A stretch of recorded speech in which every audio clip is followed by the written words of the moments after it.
Hello,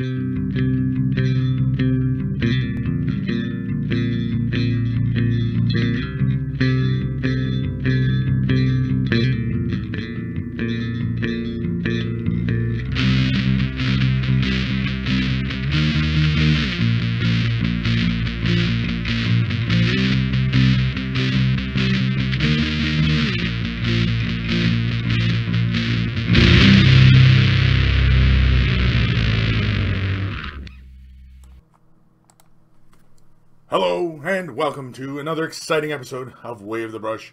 With me, your host, Kris, a.k.a. Mini Wargamer Kris, a.k.a. The Name Butcher, a.k.a. I'm all out of AKs. Way of the Brush, the most informative 120 minutes on the internet on the wargaming lifestyle. We'll talk about painting, terrain, conversions, and everything under the sun. If you're a first-time viewer, you do delve into a lot of painting talk as well as a lot of what's under the sun. Meaning, no topics are barred. We'll talk about anything, absolutely anything. Movies, life, books, whatever, So, but of course, if you are a first-time viewer, feel free to ask your questions. If you're attending live, you can ask in the chat, and myself or the monkeys will be most likely able to help you. And of course, if you don't attend live and you're watching this after the fact, you can always send me an email to kris@miniwargaming.com. It's in the description below, along with links to waythebrush.com, which is basically the central hub of everything Way the Brush, meaning it's everything.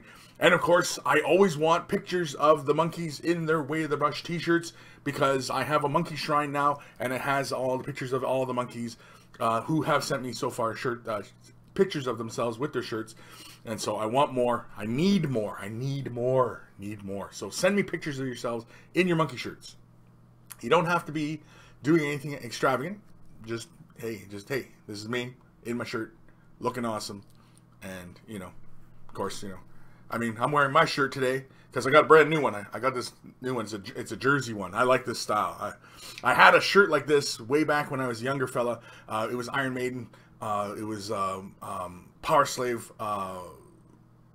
It was the Power Slave tour, and it was this same kind of style. It was the black body with the white sleeves, but it had like Iron Maiden down the arms, and it had all the artwork on the front, and it had all the cities on the back and everything like that.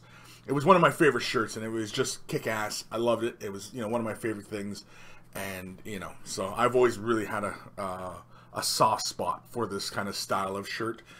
And so I said, you know what? When I'm making shirts, I'm gonna make shirts that look just like this. And I would like to have like Way the Brush running down the sleeves, but they don't offer that quite yet. So, yeah, it's not gonna happen. And so, speaking of monkeys, who do we got going in here today? We got Anthony B, Shotgun Beers, Happy Saturday, friends. Lewis, am I first? No, Anthony B was first on YouTube. I also got Twitch going on too. Ishab, good day all, good day. Lewis, Henry Mella. I don't know what they're Ghost of Starman Deluxe. Wish I had been nice out today so I could have sprayed more Tyranid, but I'll have to wait till tomorrow. Yeah. G Squared, there he is. Hey monkeys. Lewis, yo yo yo. Aquamaster, there he is. Hey yo. Congo. He hasn't seen his hat. This isn't the real Kris. A demon stole his skin and is posing as him. Buddy Hessels, agreed. Lewis, oh no, what did you do, Kris? I've got my hat. Don't worry. It's getting a little warm now, so if everybody feels better that I've got my official Knitfink hat on, then I've got the official Knitfink hat on. I'm always happy to wear it. I love the hat. It's getting a little warm. It's a little warm in the studio right now too. Mad Cow Crazy Sorry Kris, can't watch your show today. Mini Wargaming had an advertisement about the AMP services who are streaming just now and will be giving away a Warhound Titan. Can you offer something similar to keep me? No. Other than the knowledge on how to paint it. Because you're going to have to paint that. If you win it, you got to paint it. Unless, of course, it's fully painted, in which case you're just winning it. You're winning a nice model with a nice paint job. Anthony B, I'm picking up more Tyranid and a couple Plague Burst crawlers this week. Haven't painted a model with this magnitude. Wish me luck. Aldari Lamborghini, there he is. Hello, monkeys. Kevin Cabal, Eben Flo, Eric Fountain, Ben Ellis, Knitfink, there she is. Doran Jr. And who's joining me over on Twitch? I got Sammy C over on Twitch. Is that it? Just Sammy C? Oh. Thought I had a couple more over on Twitch there, but I guess not. That's okay. I'm sure more will just wander in eventually. Now I'm back to my thingamabobbers here. Kevin Cabal, good morning, Chris, and my fellow paint monkeys. And Iron Maiden is great to paint to. It is great to paint to. Iron Maiden. I find myself though, like when I'm like I always listen to music when I paint. I don't listen to podcasts or anything like that. I usually just listen to music, just because podcasts or movies or TV shows or anything like that would just be too distracting. It just, you know, I can't do it because then I'll be like, you know, unless of course my eye could go like one way and I have like one eye concentrated on my piece and then, you know, one eye's watching something. But either way, that's still pretty distracting. So most of the time I just have music, but sometimes like when, you know, the music is really getting into it, man, I end up with like doing this with my paintbrushes and I'm like drumming along and, you know, so, but that usually only happens when I'm listening to Tool. That's because got some great freaking drums and that stuff, you know, so I love that stuff. Matthew Demi, 189, Return of the Took. Oh, there we go. We got Kirigizik.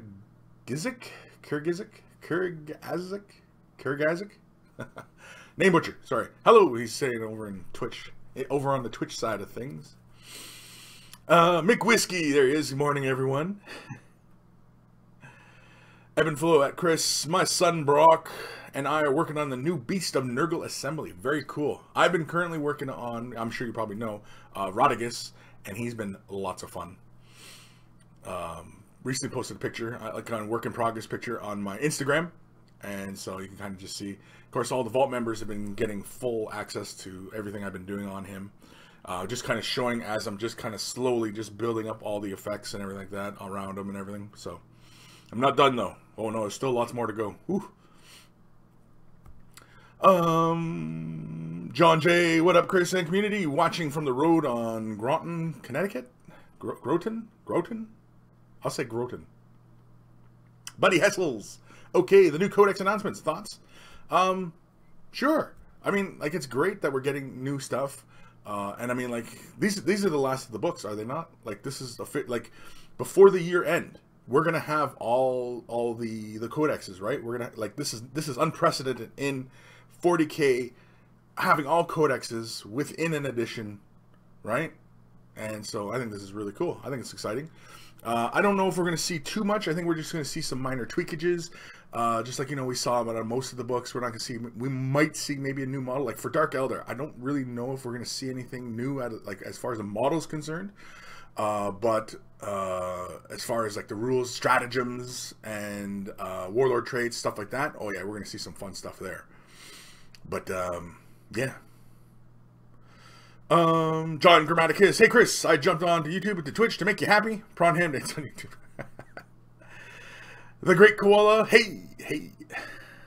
Anthony B. Boltor does it for me.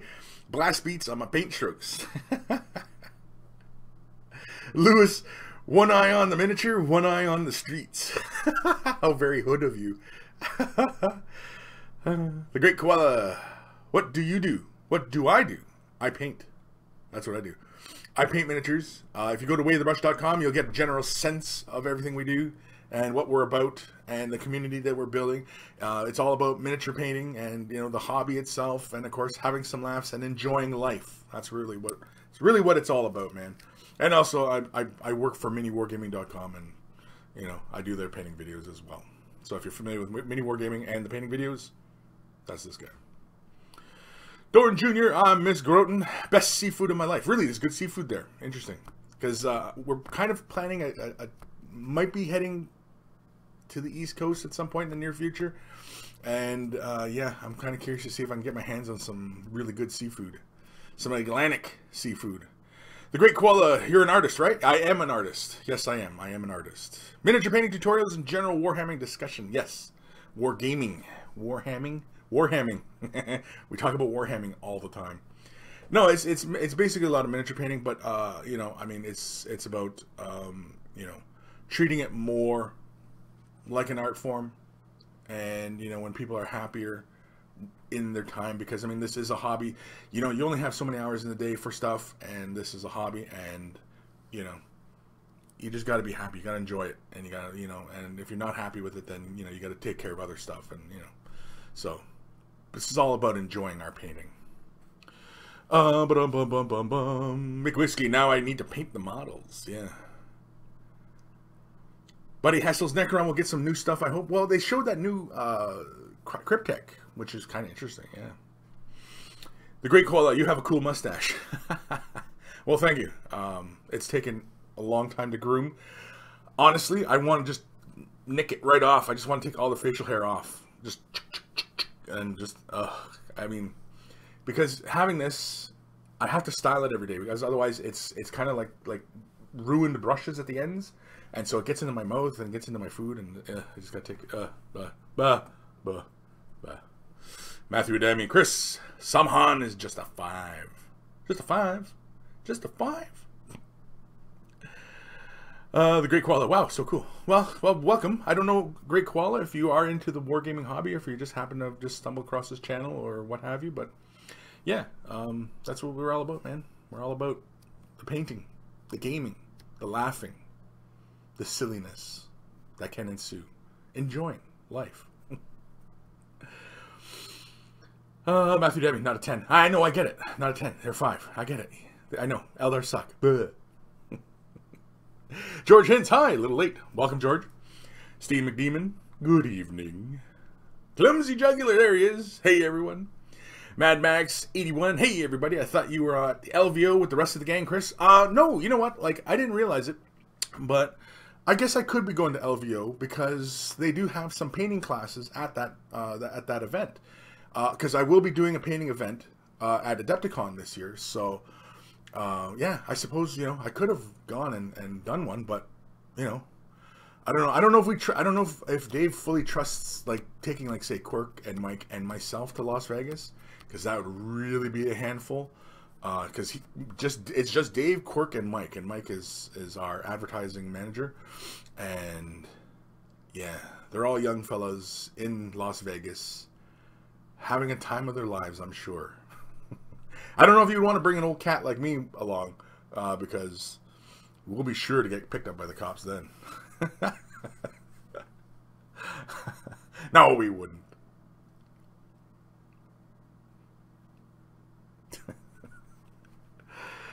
Ben Ellis, I think we're still waiting on a few codexes, but does anyone know when they're out for Space Wolves and Death Watch? Oh, yeah. Well, like I said, like, I mean, we're nearing on the, like, we're only in the first quarter of this year. By June, that will be the year anniversary for this edition, will it not? Because this edition's hasn't been out a year yet, right? And yeah, I mean, it's, you know, it's kind of exciting. I mean, like, Games Workshop's just been pumping this stuff out like mad, right? Maybe they're looking to, maybe that's why they've ramped up production, is they're looking to recapture the market, as it were, because maybe because of their slow release schedule, you know what I mean?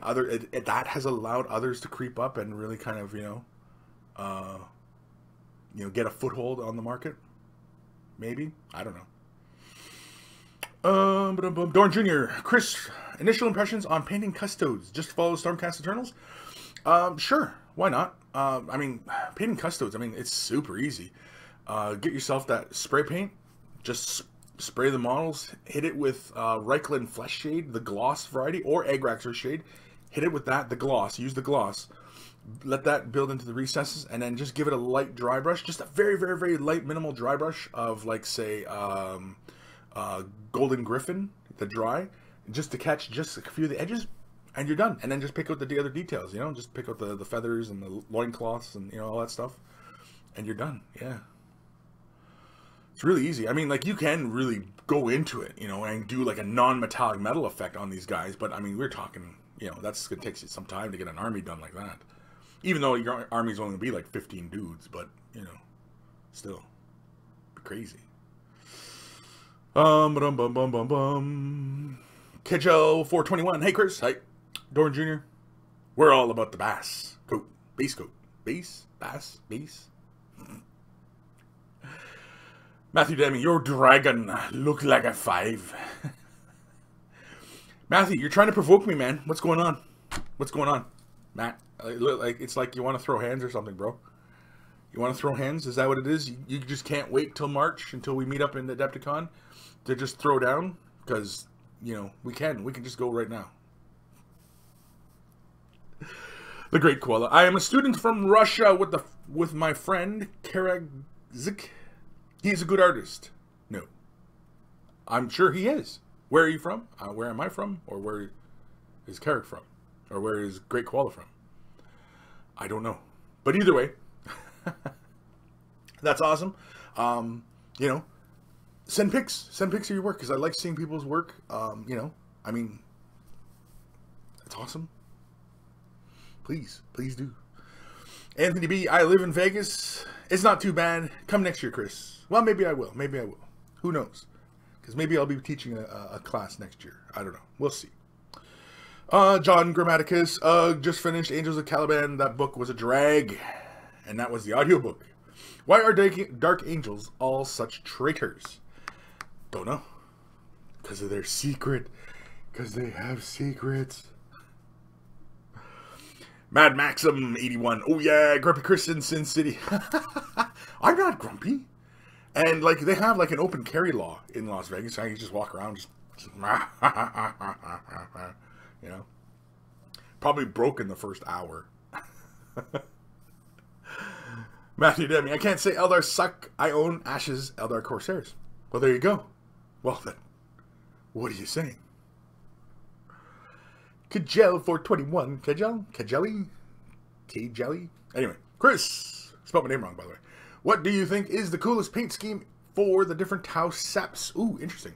I'm often, because it's a red color scheme, is the one that, what the hell? What's the character name with the sword? And he rides a battle suit. Farsight. I like the Farsight color scheme, the red with a bit of black. I had made a color scheme way back in the day for my town, and it was this blue-purple. I can't remember what the heck it was called. I don't think Games Workshop sells the purple anymore, because it was like a blue-purple. It wasn't blue like with a shiner thing. It was like this really off purple, but it had a lot of blue to it. And then I had it with silver accents and black body as well. So it was black and this blue purple with silver accents, and then like little red lenses and stuff like that, and little green lenses and stuff like that. And yeah, I was often fond of that color scheme. I was actually thinking of doing a Tau, just kind of revive that color scheme. Yeah, Buddy Hessel's Farsight, that's it. And Lich Purple, was it Lich Purple? I can't remember if it was Lich Purple, John. Grammaticus. Yeah, I can't remember. I can't recall what the heck that color was called now. It was back in like the 3rd edition, like when Tau first came out, because that's when I started collecting Tau, was when they first came out. And then I got rid of them because I always played my Eldar. I had Tyranids, I had Tau at the time, and you know those were the last 2 armies that I did. Other than then I said no, I'm just sticking with Eldar, and so I started building my Eldar up to really high, amount. But yeah. But as far as the Tau color schemes, yeah, I mean, like, there's just so many different ways you can go about them. Because I've seen some that are really good, like, almost like Stormtroopers, where they were solid white with the black undersuit kind of thing. I often like that one. That was really cool with, like, red accents. Because it always reminds me of, like, the AT-AT drivers from Empire Strikes Back. They kind of have, like, the white with a light gray, and then they got the red letterings on them and stuff like that. I always like that color scheme. And I've seen Tau like that. And, yeah. I'm trying to think though, like, because Tau, I mean, like, that's another fun part about Tau, is that you can paint them up to be really crisp and clean, like Eldar, or you can paint them up to be really beat up and dirty, like, Imperial Guard and stuff like that, where they're chipped armor and, they're really battle hardened, and both work really well, and you can go for kind of realistic, subdued kind of color schemes, or you can go for camouflage color schemes, or you can go for super bright kind of color schemes. Like Tau, it's really interesting how you can go all over the place with their color schemes. It's really quite interesting. And anything works and anything makes sense because like they're completely alien duders, right? So, yeah. It's interesting anyway.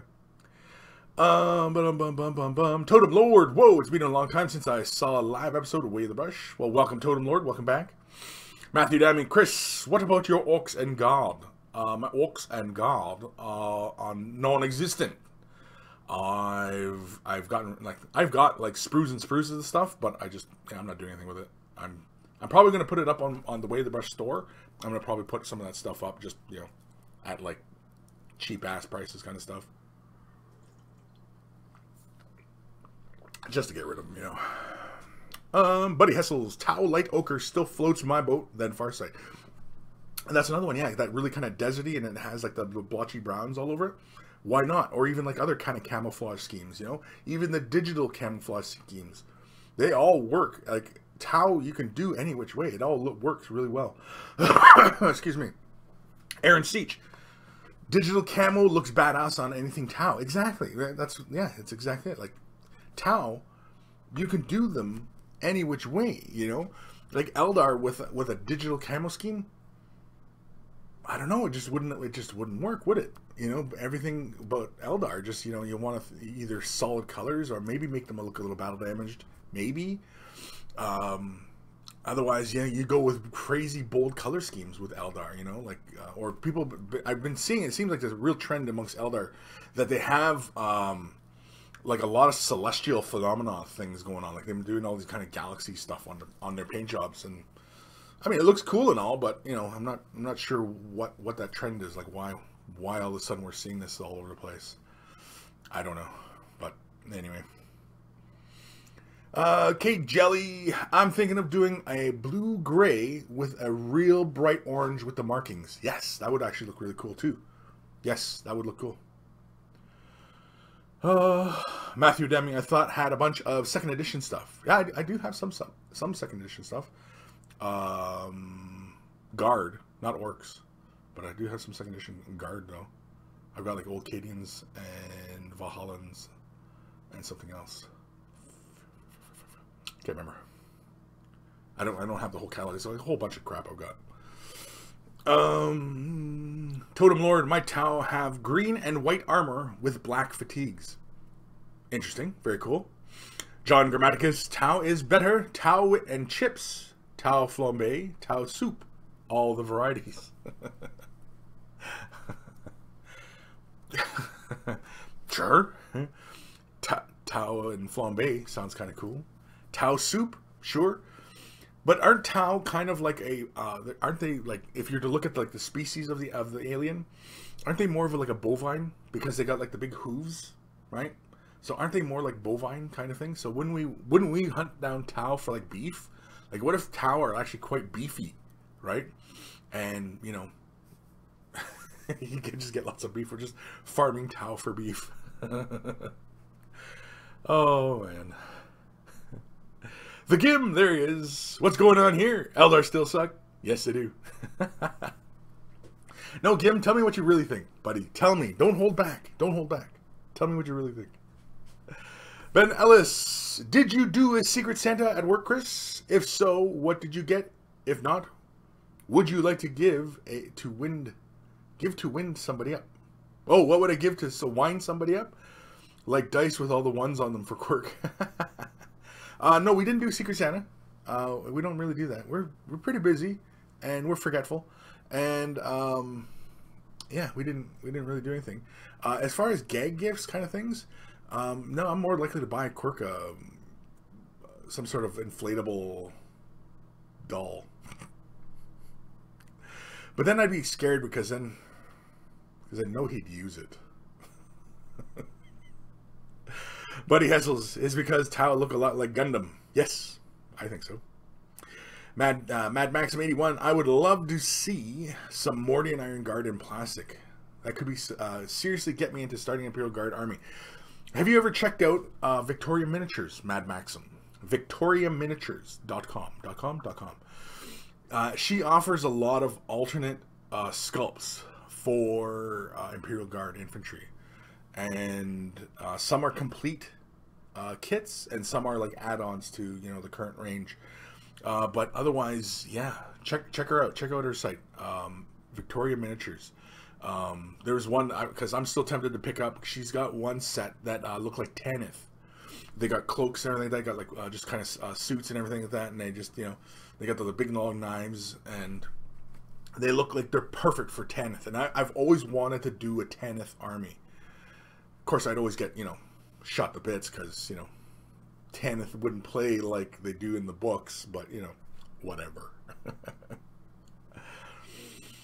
Matthew Dammy, Tau are fish goats. So sea cow, manatee? Aaron Siege, Tau burgers? Tau burgers. Dorn Jr., Croot salad sandwiches. That doesn't sound that bad. The Gim, I always thought Tau were humanoid camels. They do have camel toes. No, the feet, man, the feet. The camel foot is more like almost like an elephant's foot, where it's like a big padded, fatty kind of foot. Whereas like the Tau, it's a hoof, like a cow or like a deer or a moose. You know what I mean? It's a hoof. They're more bovine kind of thing. That's what makes me think of, you know, like getting beef from them. Of course, maybe they are more like camels, so they do have camel toes. I don't know. Matthew, damn you gave Quirk the sheep. Well, I didn't buy the sheep for him. That was Cullen and Josh, I believe. They bought it for him. Lord Krabby, there he is. Subs. Monkey Sounds of the Monkey Lord. Ben Ellis, ew. John J, Inflatable Sheep. John Grammaticus, have a look at Beasts of War Prussian God vlog. Very good conversions. Cool. Toblerone. Toblerone. Play PUBG. We might play PUBG later.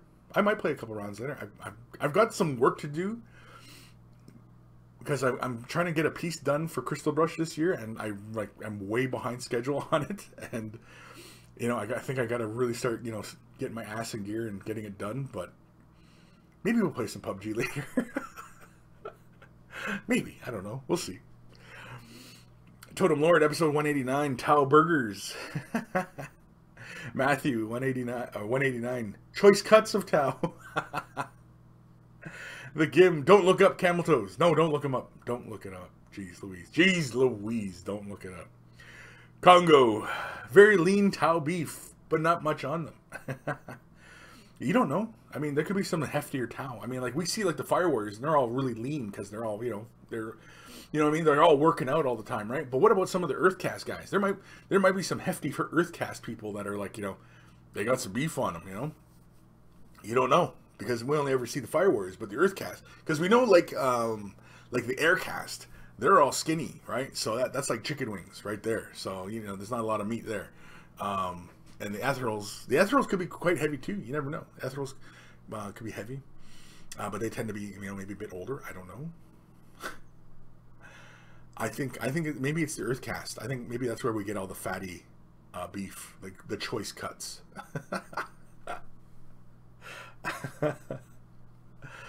Steve McDemon, 189. They have hooves instead of camel toes. We don't know if they don't have camel toes. I'm just saying their feet are more reminiscent of a cow than they are. Well, I mean, I don't know. I assume they're more bovine because it's like a big hoof, right? It's more like a hoof.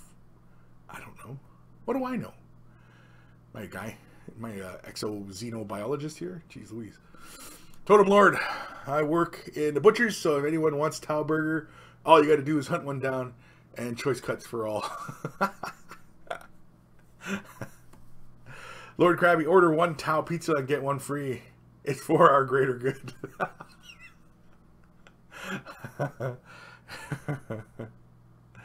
Oh, man. John Grammaticus, depends on how tight their battle dress is, I guess. Yeah, exactly, right? I mean, like, the Fire Warriors, I don't see too much beef on them. But the Earthcast, there could be some heavy Sons of Guns in there. So that could be where all the beef is. Congo Imperium kicks in the Tau door. Where's the beef? Mad Maxim 81. They look really good, Chris, but I'm in Denmark and we'll probably have to import tax on top of the regular price and shipping. Oh, for Victoria Ventures. Yeah. I thought you were talking about cow beef. I was like, geez, he's taking this kind of seriously. I don't think it's a thing, but oh, but Victoria Miniatures, yeah. Yeah, that's kind of a tough one then. Because that's the only other thing I can think of, like, where you can get some really good custom stuff. I mean, yeah, that's about it. That's the only one I can think of. If anybody else knows, feel free to help Mad Max him out, because, you know, wants to do some really cool Imperial Guard kind of army here. Aaron Seach, if rather have camel 2 than a moose knuckle. Rather have the camel toe than the moose knuckle? Yeah. Yeah, well, I mean, like, you know. Yeah. Just, I don't know where we're going with any of this. Dark Commission. Episode 189 for the Greater Pud. Oh, we've completely gone off the rails, haven't we? We've gone right off the rails. So, like I said, a lot of painting talk and a lot of what's under the sun. And apparently today's what's under the sun is Tau, Moose Knuckles, and Greater Pud. Mad Max 81. But yeah, there would probably be an import tax on Tau beef too. Yeah, there probably would be some sort of tax on it. Alrighty, let's do an email, because we can. And we got to get the show back on track somehow. What time are we at here? 12:30. We're in good shape here. We're in good shape. We might actually get through all the emails if we keep up with this. Let's do a jingle. Ready? Headphones time. Email time. Email time.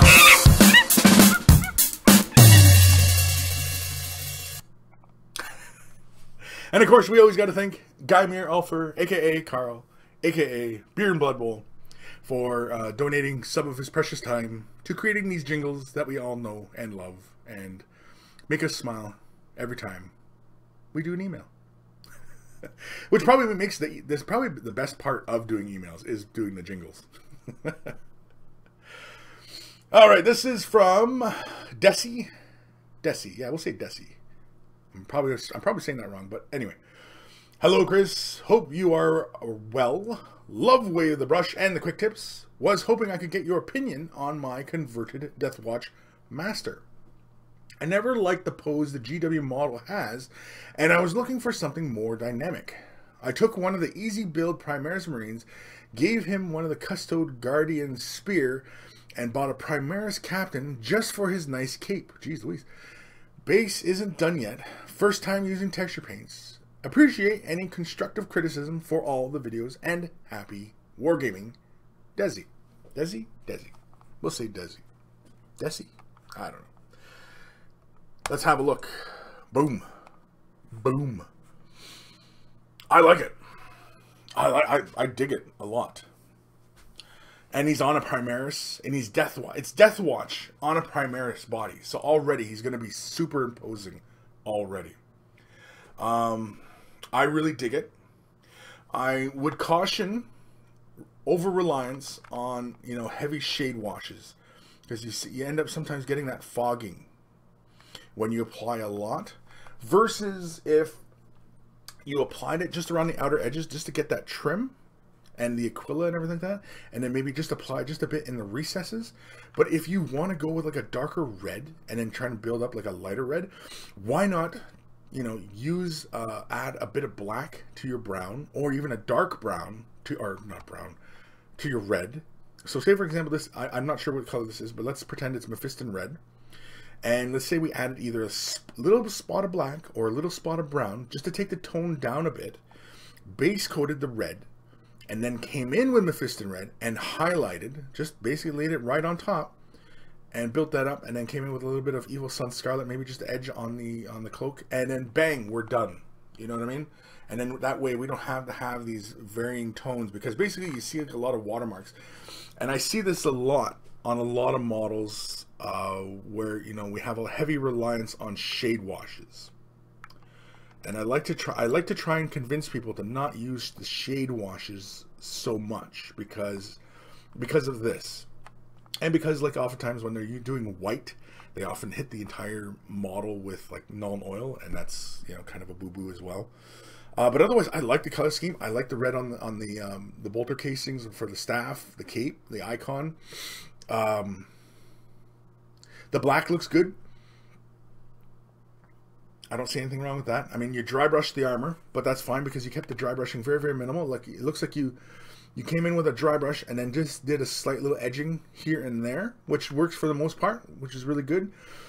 I think for the gold sections, I think you could have base coated the gold instead of just dry brushing it, and could have went with, say, something like just a little bit of Egg-Rax shade, or even you know, Druchii Violet, or even Cardboard Crimson, and just kind of shade washed, and then just re-picked out the details in gold just to keep a nice lustrous gold.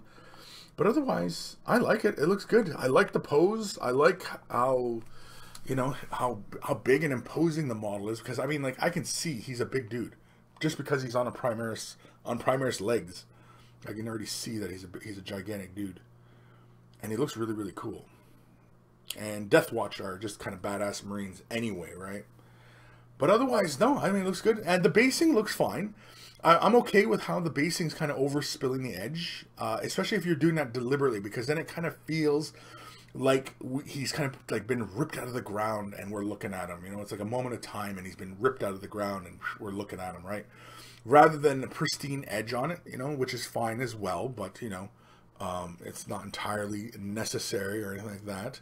So, you know, that's okay. But otherwise, I think he looks fine. I think he looks good. I like him. It's kind of a kick-ass conversion. I think my only critique is that I would stop relying so much on the shade washes to try and achieve broad overtone, like tone change on areas. I think I'd rather see people start using a bit more color mixtures and to deepen tones overall for these kind of areas.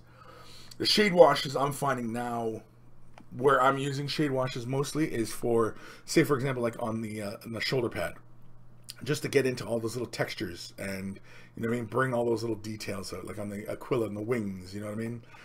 That's the kind of areas that I would use the shade washes for, is like picking up those little details like that. But like for a cloak like this, I would base coat it, and then I'd come in with a deeper tone and paint in the shadows, or vice versa, you know. And I'd probably shade wash just to pick out the Aquila and that edge trim that runs along it, you know, stuff like that. But otherwise, it looks really good. Thank you for the email, Desi. Was that it? Was it just one picture? Yeah, it was just one picture. So thank you for sending that in. It looks awesome. I liked it. Very interesting conversion. And please send more. We're gonna jump to another email. This is from Jacob. There's no text, but I think this might have been from something else. And so this is just him showing us his Stormcast Eternal. Very cool. Like the color scheme. Great big ass sword on him. Or this, no, this isn't from Shadespire, is it? No, these are from like the regular Age of Sigmar duders. Looks really good, nice and clean, you know. Looks like a little bit of shade wash on the thing. I'd like to see maybe a little bit more tone. It looks like you hit the gold with the shade wash, but I think I'd like to see some a little deeper. But then again, I mean, it would probably give the model an overall deeper tone, because I mean, like, you got so much blue going on. You got the white, and it feels quite bright. But otherwise, yeah, nice and clean. Good start on a base coats. I mean, you know, like I've often recommended that, you know, when you're starting out painting, you know, don't try and, you know, do the whole thing in one go and try and, you know, do non-metallic metal when you've never given it a try. If you've never held a paintbrush in your hands before, just concentrate on laying a nice smooth base coat down onto the model. Stay nice and clean, you know, be mindful where colors would go. And yeah, I mean, like, this looks good. I mean, like, this is ready for tabletop. And, you know, there's nothing wrong with it. The next step is adding tone variation by using shade washes and such to create, you know, more depth in between armor panels and bring out the golds and, you know, stuff like that. But, you know, for everybody, it's you know, their own time for each kind of technique. Oh,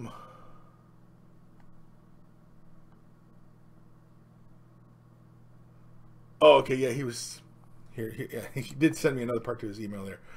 He says, hello, Chris. Want to know what your thoughts on the first ever minis? I went with Celestial Venators from Army. Any comments, Chris? And then, of course, I told him I didn't have any picks. And so then he says, yeah, I got too excited when I sent the email without touching anything. But since second email with some pics, the guy with the sword is just a base coated, and I have yet to shade him. And the hammer dude, I'm still working on the base coat. Basically, some more highlights. These are some of my first ever models I painted since last fall. And as I already stated, I think it's really good, nice and clean.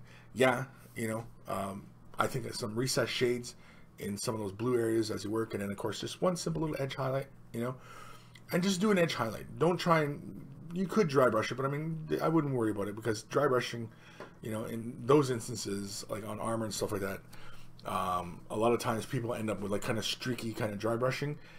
Versus like if you're doing like fur or something like that, then go ahead and dry brush, because that's the best way to highlight fur. A lot of times is just straight up dry brushing it.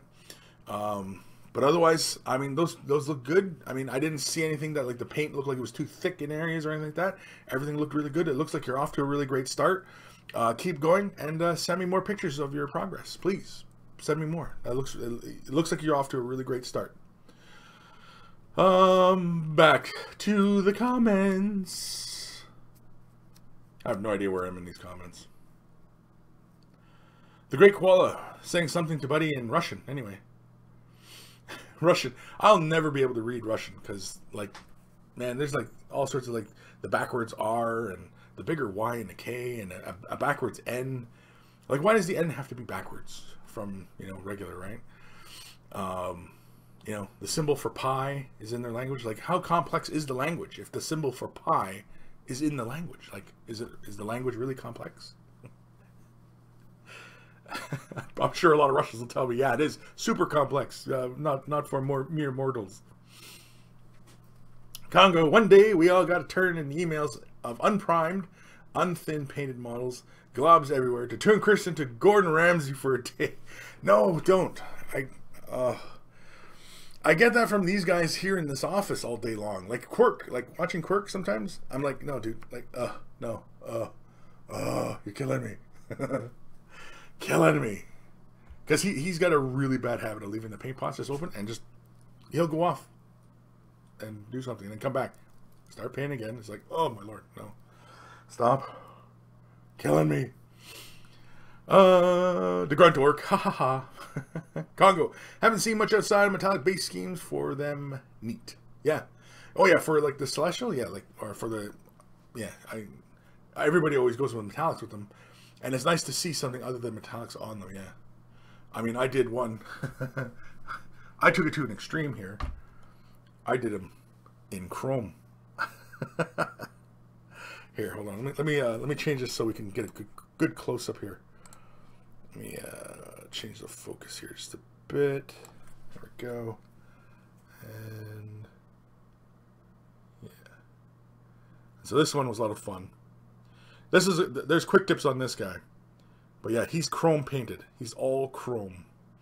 The wings are chrome, but with some ghost tints, just to get that nice shininess in the wings. But yeah. And after I did it too, I was like, oh man, I might have to see a whole army done like this. I was like, oh man, that looks too damn cool. Where am I? Jeez Louise. Dustin Reeves, Kris, what are some simple way to base models besides using Quark or Quark? And what is your preferred way to base your models? My way, really simple. I'm a really simple guy, and it is simply just I take glue and sand, fine sand on the base, and I do that before I even prime the model. And so when I prime the model, that sand gets covered. And then if I want to add grass and stuff like that or whatever, for most times I often don't do, you know, very fancy bases. It's very rare that I do any kind of fancy bases. Like for example, like a lot of my War Machine models, like this guy here. Here, hold on. Let's go back. Let's switch back to. Like that's just simply sand in the base, and then I prime the model, and you know begin working on it, right? Whereas I can get a little fancier with some of them, and I'll take, you know, a little chunk of cork, and I'll just throw that in, and then I'll throw little rocks on top and create a little more texture, stuff like that, you know, create a little bit more variance, and, you know, go for something more visually interesting. Let's see here. Yeah. Oh, for like, but since the GW Technicals, like the cracked earth on the bases, why not? That's all I did, was just cracked earth and then green rim. And yes, it's green rim. But, you know, and that's what I've been doing mostly lately. Is just that. I just keep it very simple, especially for my rank and file, my playing pieces. Like only things that are going to be special get, you know, something, you know, different, right? Let me see here. Yeah, not a whole lot that's you know, specially based. I mean, my Wraith Knight, I spent a bit of time on his base. Oh, and my avatar as well. My Wraith Knight, well, you guys can see that, okay? Basically, I took some floor tiles from like the buildings, arranged them into a platform, put a crashed orc in there. Here, you know what? Let's zoom in a bit. Screw it. We might as well do the zoomed in show today now. That's what you can see. It's a little orc boy in there. It's like he's impacted into the ground. You know. So that's a more complex base, but I like having a bit more canvas, as it were. So I often will go for more complex things like that for my bases. But whereas like my avatar here, you know, and this one here was just built up, and this is a combination of styrofoam, styrofoam cork. Did I use cork? No, I used styrofoam and green stuff, and I sculpted the top piece here, all in green stuff. And then of course the door, you know, little pipe there, some ooze dripping out, little Space Marine helmet on the side, little impact marks, you know, just that kind of stuff. Of course, you know, he's stepping through the melted kind of door of the Land Raider kind of thing, you know. Anyway, that's my kind of stuff. Let me fix this. Let's go back. There we go. Boom. We're back. And we're back. So, yeah. So bases, oftentimes that's all I'll do is just, you know, straight up sand, whatever. And I often do that at the priming phase because no sense in doing a nice paint job on the model and then get glue and sand on a nice paint job. You know, might as well do it beforehand and then, you know, whatever, right? Clumsy Jugular. Model rail terrain is a good source of ideas for materials for basing. Yes, definitely. Adam from Greenleaf Terrain, he uses a lot of like woodland scenics and stuff like that for texture. And I've often really enjoyed his terrain pieces because he'll use a lot of combination of textures and stuff like that. And so you'll have these grasses and pebbles and stuff like that, and then have a little bit of flowers here and there. And he makes really wonderful terrain in that regards. Like he's got a real great sense of texture for terrain pieces and stuff like that, and it always looks really, really great. Whatever project he's done for us, and yeah, and I'm pretty sure I've told him that once or twice. Matt Maxim 81 green rims. How's second edition of you, Chris? You know what? You guys can all take a walk because you know what? I like green rims, and you know what? Even my Phantom has a green rim. Like, look at my Scorpion. See my Scorpion? Green rim, brown top, big old Scorpion. My Phantom Titan. Well, you can't see it, but my Phantom Titan has got a green rim on his base. Here, let's see if I can move the camera up a bit. Can we see it? And you can just barely see, just above the symbol there, there's a green rim on my Phantom Titan's base. Because I like green rim. It just looks cool. So you know what? Shut up. You want to fight about it? Oh man, I'm getting sweaty. It's getting warm in here. It's getting warm. It's getting hot. Ugh. Where am I? Emperor's Champion. Putting a coat of PVA glue over the sand after dry makes it a lot easier to paint too. You know when you find specks of chunks of sand flinging everywhere. Yeah, you can do that too. I find that after varnishing the model, I don't worry about the chunks coming off anymore. But yeah, you can totally put a layer PVA on. Big friendly wargamer. I don't think I've read that name in a while. Hey Chris, hey monkeys, bit late today, but how is everyone? I think everyone is pretty good. David Vaughn, sup monkeys, woke up late, just getting on. Grim, I am well. I am slowly building my army and stripping some paint since I messed up a few models. How many times have I told you not to strip the paint? Especially if you're, you know, if it's something you're doing that is new or whatever, keep it so that when you keep going further and getting better with your technique, you say, oh, well, this is what I was doing wrong, and here's where I'm doing it right, and you know what I mean? And you can see your progress. You'll never know if you're progressing if you're constantly, you know, erasing the canvas. It's not like an Etch-a-Sketch where you just, I'll start over again. No. It's you know, it's draw one piece, it's no, and do another. Oh well, no, and you know what I mean? And you keep going. I realize it gets a little expensive, but you know. Aaron Siege, episode 189. Zoomed in, camel toes, moose knuckles, and green rims. Oof. Jeez Louise. That's not a video I want to watch.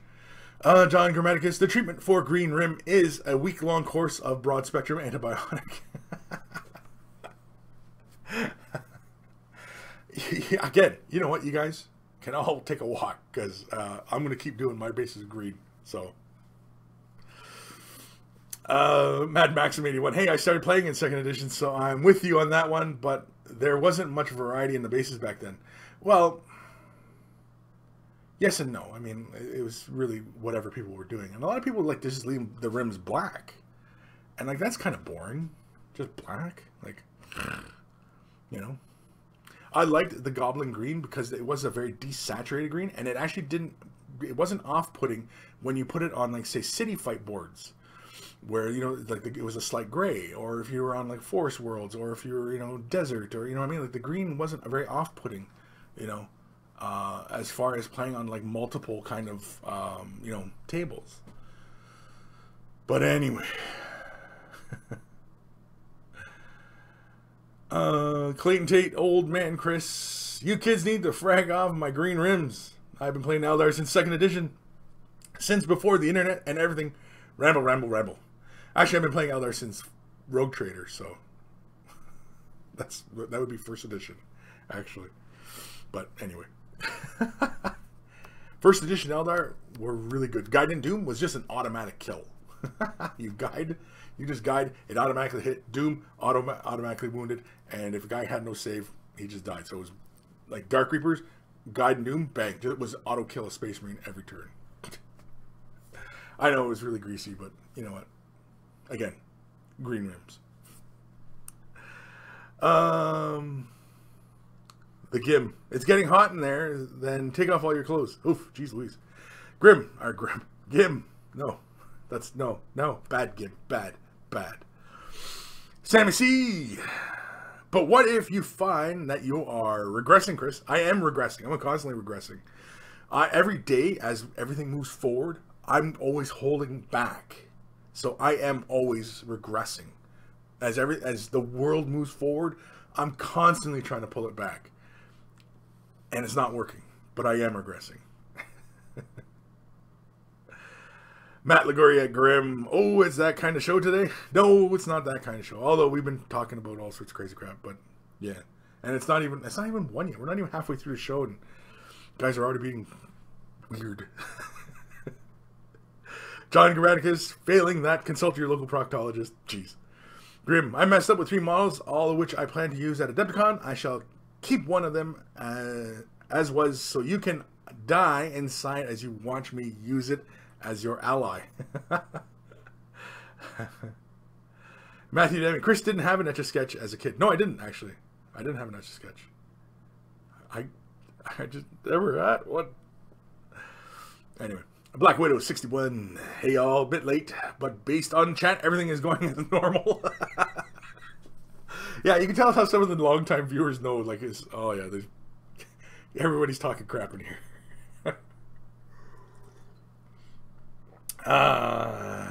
Congo, green rims for life. That should be another shirt. I should make a shirt. Green rims for life. Green rimmer. No, that sounds wrong. Rimmer for life? No, that sounds wrong. Green rims for everyone? No, that doesn't sound right. George, please no. Matthew Adami, episode 189, Green Rim in Las Vegas. Dark Commission, 189, basing towel models for the Greater Mud. G squared, 187, towel feet or camel toe, you decide.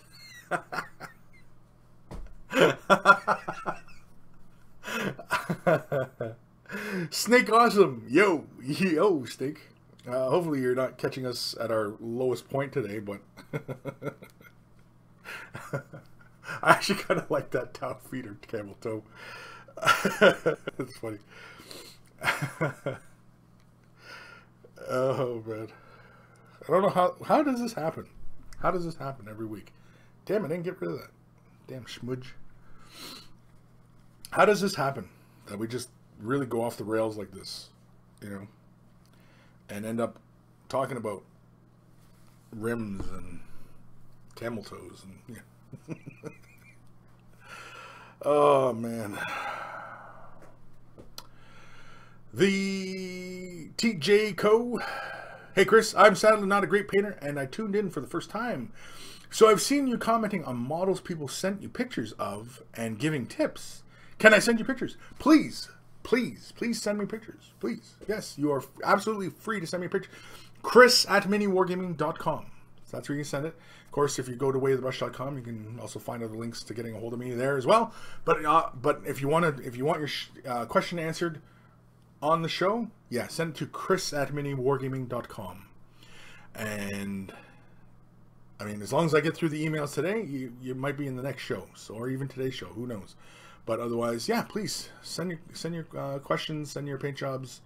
You know, if you want a little bit of help on what your color scheme's going, or maybe, you know, how to punch something up, or, you know, whatever, right? Whatever you need help on, please. But express that also in the email, like what exactly, you know, you're having trouble with, and like what you would like help in. So just so I know where our conversation's going to go. Matthew Dammy, Grim, are those the ones that paint bubbled? Maybe, yes. George, no rim jobs. No rim jobs? Like none? They just is that the rule at George's house? Is just straight up no rim jobs? As soon as you walk in the door, hey, welcome to our house. No rim jobs. It's like, Moosehead painting, it's always that kind of show. Ben Ellis, okay, I Googled it, and Etch-a-Sketch with green rims is a thing. What? Oh, man. Oh, man. Big friendly wargamer. Green rims for the Monkey King. Aaron Siege, with this group, nothing will sound good with green rim. G squared, were we ever actually on rails? I kind of thought we were on rails. I thought we were trucking along pretty good today until we got derailed again somehow. Oh, man. Okay, let's do another email. Headphones. Put your headphones on. Or turn them down. Whichever. Here it comes. Email time. Email time. Whoops, I didn't even pick the damn email yet. Jeez Louise. Here we go. This is from Old Man Logan. Hi, Chris. Here are some Tyranids from a commission that I have been working on. I expected them to be completely done by now, but ran into a miscast Trigon piece and am waiting for a replacement. In the meantime, the Gene Stealers and their gazillion magnetized arms are done to go. Yeah, with the previously completed Broodlord. And a few shows back, we had shown his Broodlord, which was like that really bright green, which was really awesome, by the way. I am not completely. I had not completed the Broodlord's base in the previous post, so I have included a few pictures in its final state. Please have a look and let me know your thoughts. Best regards, Old Man Logan. Old Man Logan. Now get ready, kids, because this is going to blow your socks off. Boom. Look at that. Look at these freaking guys. Is that not scary? Really, really cool color scheme. They have like this ghostly spectral look to them, which is really kind of interesting and kind of freaky. I honestly don't have anything wrong to say. I mean, I really like the claws. I love the tonal variation, because I mean, like, if anybody remembers the Broodlord from a few shows back, he had this really great look on the claws, and like I loved how, you know, like that really light pale green, and then just that little spot of pink in the eyes and the tongue. It just like really just sells it. Yeah, see here now we have darker tones in the claws because we've got different kinds of claws, so it's easier to, you know, visually see what kind of, you know, what kind of gene stealer we're dealing with here. Again, very, very cool. I honestly don't know what I would say to improve these things. I have no idea, other than, you know, like more color blend. But I mean, you're doing a whole army. This is a commission. This is a commission piece, and I'm sure that your customer is going to be really impressed with this, because it's just really, really cool. It's a like, and it looks like it's a very fast and achievable kind of color scheme for anybody out there who wants to duplicate this. And I hope, Old Man Logan, you kept notes of what you did. I hope you kept notes. Oh, they're magnetized. Wow, that's a lot of work. See, I wouldn't bother magnetizing the little buggers. But see how look at all the tones, like, because I can see there's two different greens there. It's Kalia green shade and I think probably Beltan green, if I remember correctly.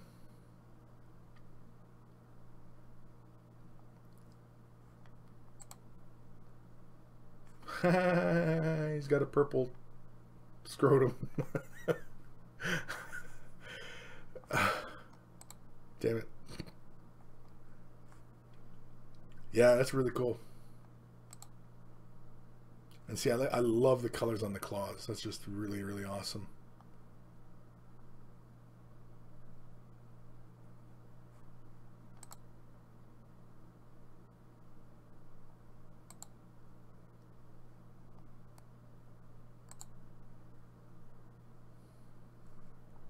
You see how you can see his steps in layering.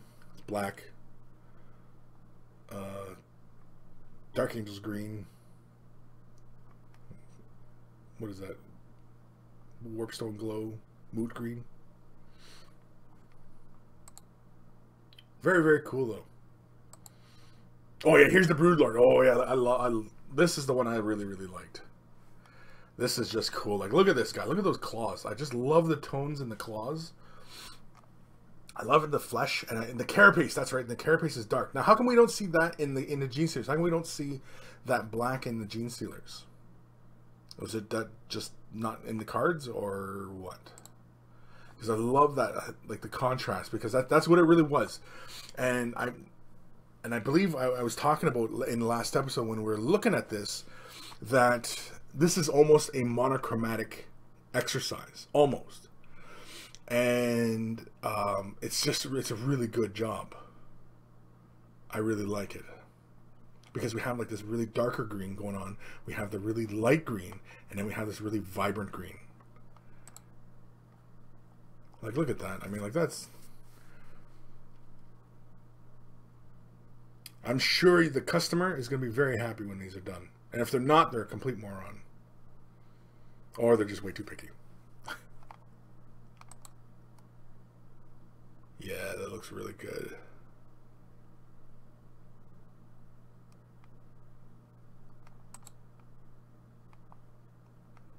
Very, very, very cool. Awesome stuff. Thank you for sending that in, old man Logan. That is awesome work. I don't have any kind of thoughts on it. I mean, I guess really the only one was that because the Broodlord has that black on his carapace, which I really like. I like how you had the three kind of greens going on. You had a dark green, you had a very light pale green, and then you had the very vibrant green. And like I said, it was almost an exercise in monochromatic. And how come we don't see that in the Gene Series? How come we don't see like a darker tone on that carapace? You know what I mean? But I mean, like, it looks good where, you know, like, because like the side view, like when I'm looking at them, let's go to a side view here. Like when I'm looking at this guy here, right? And I can see like the variations in the greens. Now I really dig it, but how come we don't have like that black up on the end spines and then just coming down from these like little rib bones and stuff like that? You know, I'm just wondering. I mean, like, it looks fine to me. There's nothing wrong with it. I mean, if that's the scheme you're going, that's the scheme you're going. I mean, like, I'm not trying to talk you. I'm not trying to talk you into anything here. But you know what I mean? Like how you had those three tones going on, and it's very striking, and it provided a lot of contrast on the model. And I think that's what I would like to see on the Gene Series. I would like to see that darker. It doesn't even have to be completely black. It could have been like a dark gray, or you know, even a dark green, you know, or something along those lines. It would have just been very cool. But otherwise than that, I mean, like that, those pieces look fantastic. I mean, like everybody in the monkey, all the monkeys are, you know, saying this stuff looks great. I mean, like, you know, and it looks good. Don't get me wrong. Was there another one from Old Man? No. Okay, so comments. Anybody comments? No. Caught King 555, episode 189. I have a golden toilet. All right. Well, at least we're not talking about anything else, I guess. We're on to toilets now. Dark Commission. The chavs in my area will most likely have tracky bottom stealers. I didn't understand that sentence at all. What's a trav? Chav. The chavs in my area will most likely have tracky bottom stealers. I don't get it. The Grim. Foiled again due to you meddling monkeys. I don't get it though. I don't get it. Ghost of Tyranid Deluxe in quotes. He's got a purple scrotum. Kris Bello. While he does, I mean, that's obvious. He's got a purple scrotum. I mean, like, you know, what else would you call it? I mean, like, it's a venom sac, sure, right? But what else? What other name applies? You know, he's got this big sack hanging there. You know, Fire Drake 18. Hey, Kris. Hi, Fire Drake.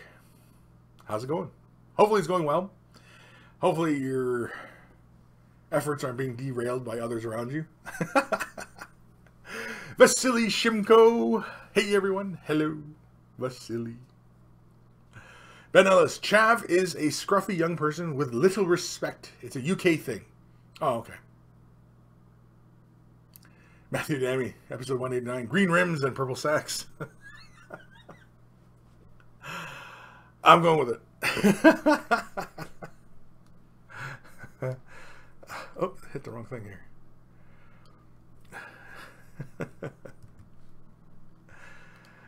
Oh man, where have we gone? How far we've fallen. There we go. Green rims, purple sacks.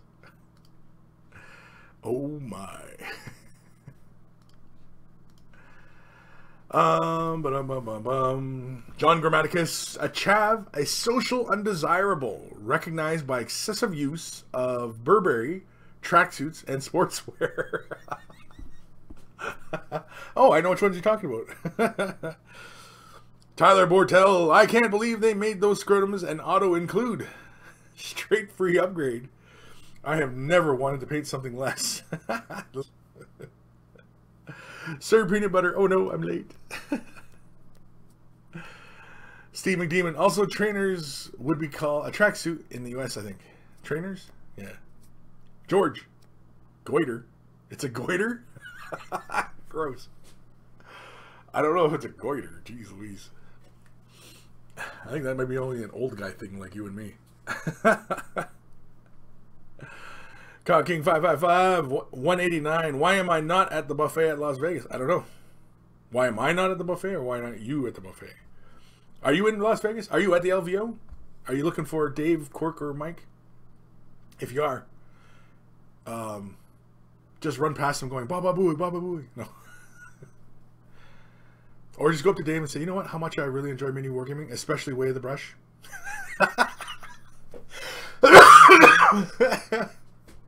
That would be funny. That would really make my day, especially if you get that on video. You say, you know what? I really enjoy mini wargaming. I really enjoy Way of the Brush.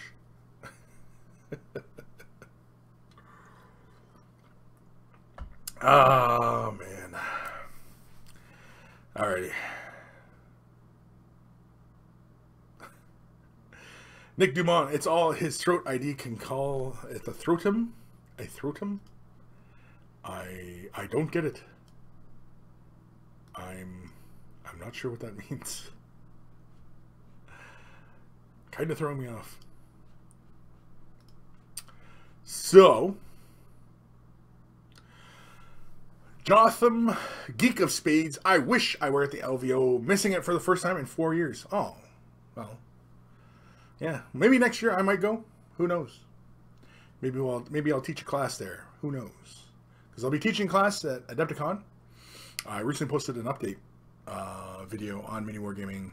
You know, letting everybody know that it's like a quick tip. So ask your questions either beforehand or kind of day of. But beforehand would be better so that I can properly prepare, so I can have the demonstration ready, and then just kind of, you know, and it basically it's answering your questions. It's just like quick tips, where it's all user submitted, right?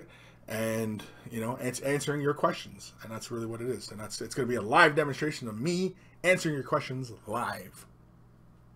That's what it's going to be.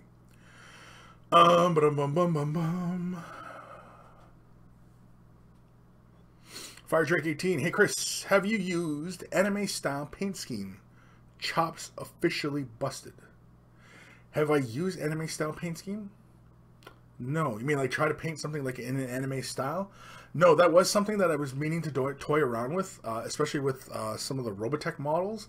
I was going to do more of an anime style highlighting scheme on it. Basically, there would be very minimal amounts of highlights. It would really just be more, you know, how anime is just kind of, it's kind of, you know, cell shaded and highlighted and stuff. You have really kind of broad highlights, even across glass and things like that, you know, stuff like that. Totem Lord Chavs are like a human subspecies along with a group of Englishmen devolved into something less. John Grammaticus, throatum is a throat scrotum. So they got throatums. It's purple throatums. That's what it is. And we got it. We nailed it. We nailed it, people. We nailed it. We nailed it. We've got it now.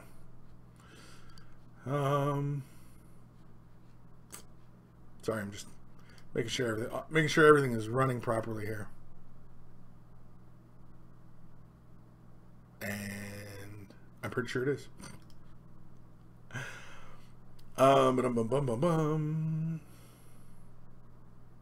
Totem Lord, they are closely related to the Neanderthal, intelligence-wise. Anyway.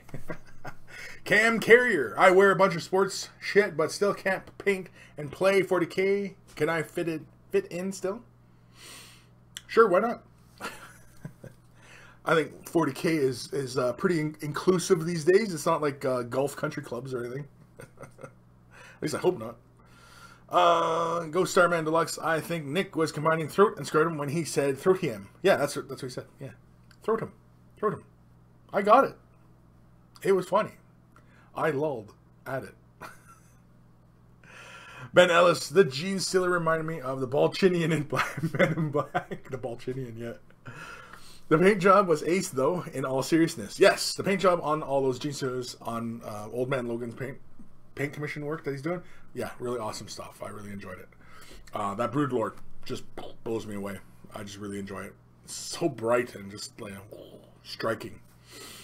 And like I said, it's almost an exercise in monochromatic paint jobs, you know, because again, he's got like this 3 kind of levels of green.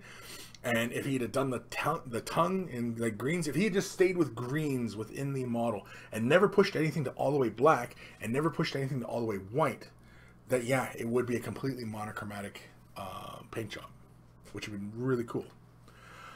Matthew Demi, Balchinian. Yeah, the Balchinians. You remember the Balchinians? You've probably seen a few Balchinians around. There's guys walking around, you know, those big chins and everything like that. And it looks like he's got a set of balls on his chin.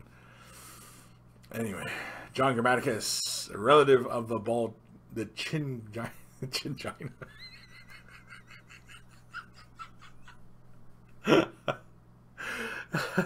He's a relative. Yeah, they're relatives. They're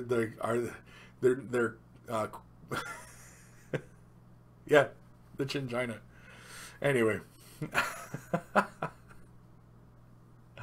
Matthew Damon, can we raise money so we can get to be surgically altered to become a Balchinian? Sure, why not? You know, you just snip that off, sew it back on. There you go. Balchinian.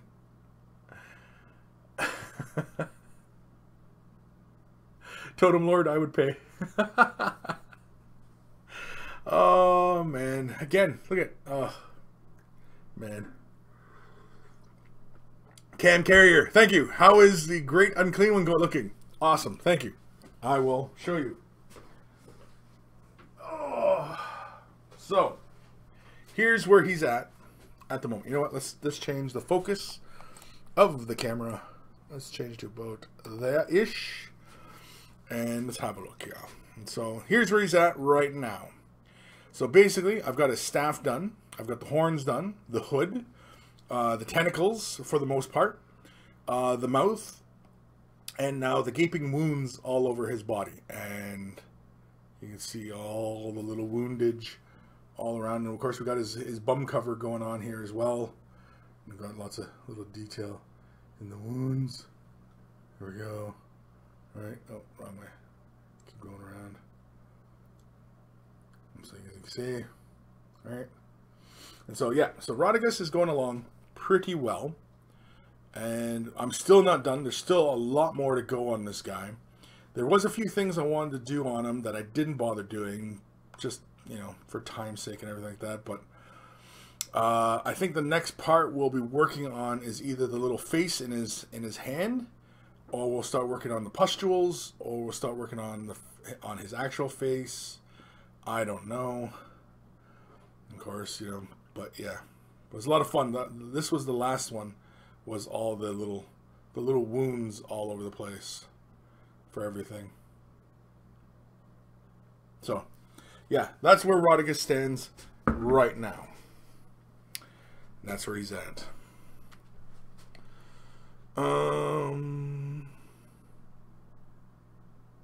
Johnny's Chop Shop. The cops. See you guys late. Ebb and Flow. Wait, what? Hugh Jackman from Scene in movie 43. Oh, the Balchin? Yeah, he's got the little screen. It gets cold. It's kind of cold in here. Oh, man. Totem Lord, I feel like I'm not seeing half of these comments that Kris is reading. Am I blind, or is Kris seeing things again? No, because I'm also seeing the comments from Twitch. Also. What's up? Hi, Rob. You're skulking by. What's up? None. You're skulking. I'm skulking. I'm the Skulkinator. The Skulkinator? It's just Lee, everybody. He's skulking. He's always skulking. If you look up skulking in the dictionary, you'll see a picture of Lee. No, there's a picture of me leaving. Of Lee leaving. Lee leaving. Lee leaving? Leaving. Leaving. Gotcha. John Grammaticus. Really like the alternate skin tone for him. Looks awesome. Well, thank you. I was going for more of a kind of like more zombie-like approach to him rather than, you know, demon-esque kind of undead kind of thing. Well, I mean, like, it's like early onset of zombieism kind of thing, right? It's just like it's still kind of fresh, and he's also going to have like blood weeping from his wounds, and he's going to be gross and disgusting. The pustules and stuff, they're going to look fresh and, you know, gross and like ready to pop. I would like to have more like stuff like from his mouth, like the vomit. I'd like to have more of that, kind of like possibly drizzling down, just to make it look really kind of gross and disgusting. Just flat out, just bleh. You know, he just got vomit running out of his face. Out of his face. Out of his face.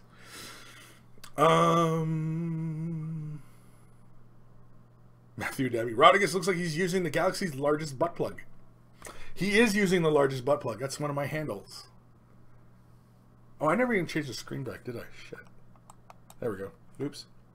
Camera's been out of focus the whole time here. But yeah, it's just one of the painting handles. I just attached them to it, so, you know, can easily access them and, you know. Because I haven't done his base yet, and I'm still kind of pondering what to do for his base. I don't have any good ideas yet. Because I have a few ideas what I want to do in conjunction with the base, but I don't have an idea as to what that surface is he's working on. Because again, he's for Age of Sigmar and 40k, and I would like to have the base kind of fitting of both, you know. So I don't know. I'm not sure. I'm sure. Well, because I mean, it's probably not going to be till the end of next week by the time I even start looking at a base. So, Vasily Shimko, why haven't you pointed him at the camera and started making scary sounds? Wait, hold on. It's out of focus. Oh, he's still out of focus. Go really close. Really close. Closer. Closer. In the mouth.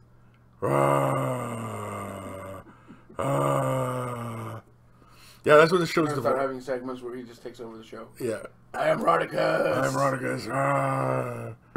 Behold, Rodigus. Anyway. George Hintz, you're out of focus. Yeah, I know, George. Thanks. Thanks for the tips. G squared 7, Skull King.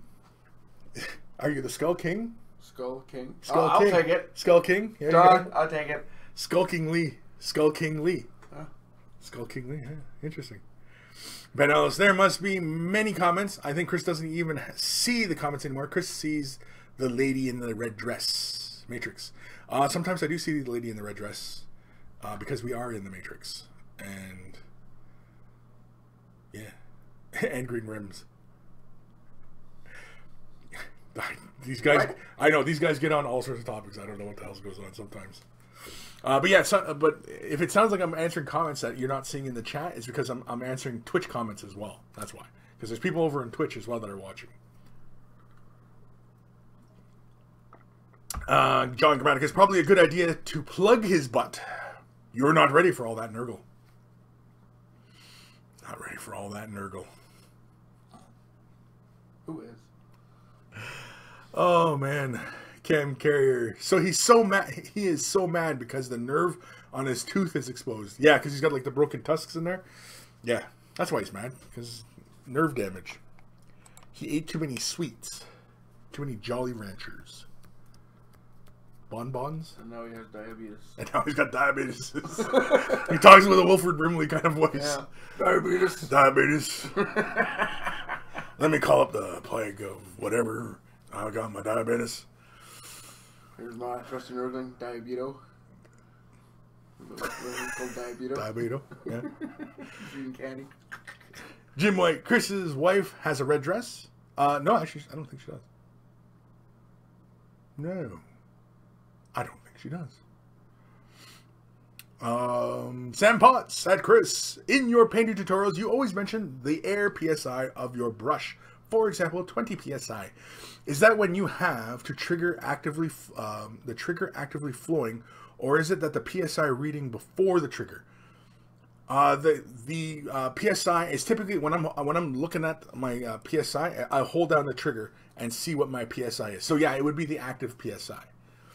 But I mean, my gauge does not move much from when I'm holding the trigger or not. And the only time it kind of fluctuates is when the motor has to kick in and activate. I've got a 2-gallon, or I think it's a 2-gallon tank on my compressor. And Yeah, so it's whenever I'm setting the PSI on my gauge, I'm holding down the airflow and I'm adjusting to that pressure. So yeah, it would be the active flow that I'm always mentioning. So yeah, that's interesting. I never even thought of that to convey that information like that. Yeah, because I mean, like when I just set it by just not even holding down the brush, I'll set it and it'll. Like, for example, like if I'm going to do some flushing or if I'm doing priming or whatever, I usually just turn it to 30 on the gauge. I don't hold down the air because when I turn it and I hit and it goes 30, it stays at around the 30 mark. And that's what I'm spraying. But when I'm getting down to about 15, that's when I'm holding down the air and I'm controlling it down to about 15. And so, yeah, because I want at least 15 coming out of the brush, you know, or taking it down to 10. 10's really, really low. Unless, of course, I'm using my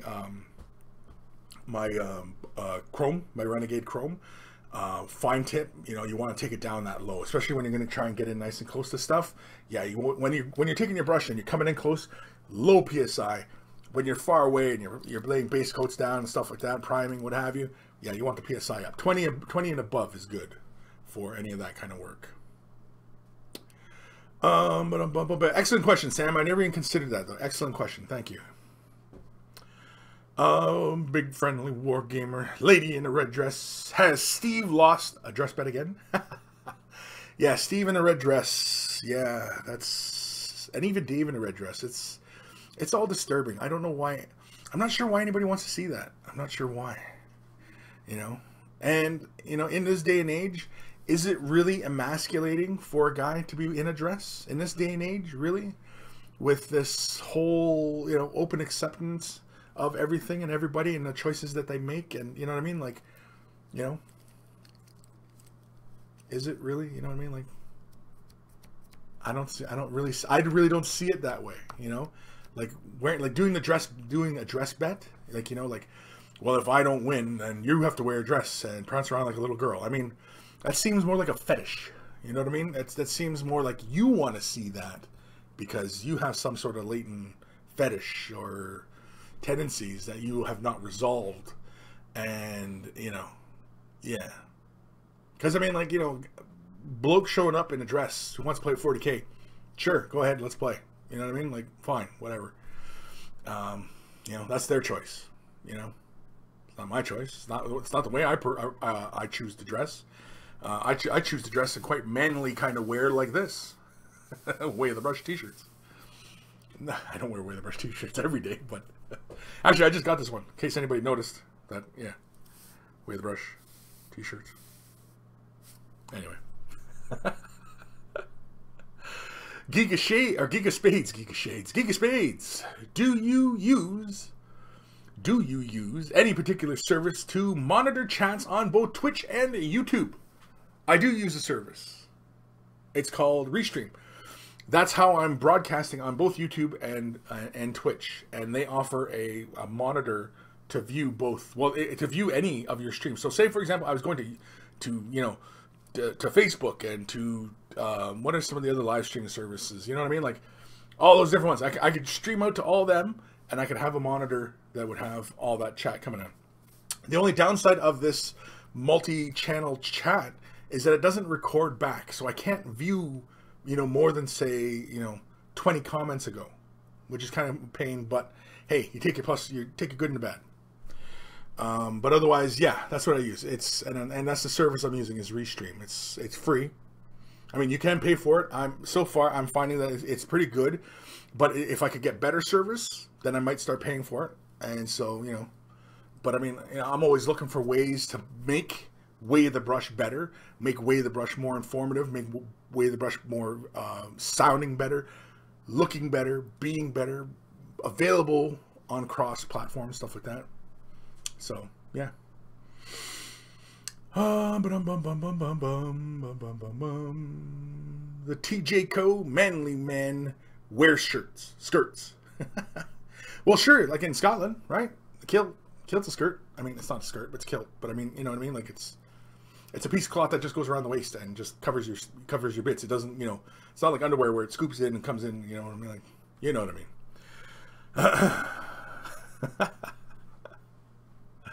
Doc Eon, I think most painters mean pressure with the trigger down because that's what's relevant to the paint flow. Right. But when I'm adjusting my regulator, the PSI does not, the needle doesn't move much from when the trigger's down and when it's in. So like when I say 30, it might drop down to 28, which is still around 30, you know.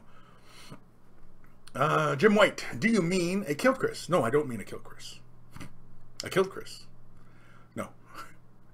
Dark Commissions. Manly Scots get away with wearing a skirt, but they call it a kilt. Yeah, exactly. That's what I'm saying. Like, you know what I mean? Like, you know, this day and age, I mean, like, what does it prove? You know, like, how is it an embarrassment to have to wear a dress when, you know, I mean, like, people do it all the time, all over the place. I mean, like, you know, it only stems from, I'm sorry to say, it only stems from a point of bigotry. That would be a down point.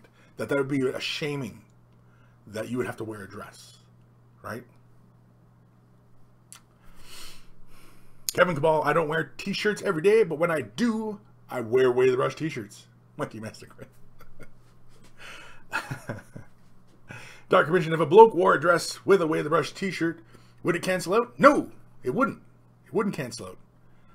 Because the Away the Brush shirt overrides every other consideration. He could be wearing no pants and no underwear, and his bits are hanging out everywhere. And if he's wearing a t-shirt, bravo. That's avant-garde. It's, you know, he's making a statement.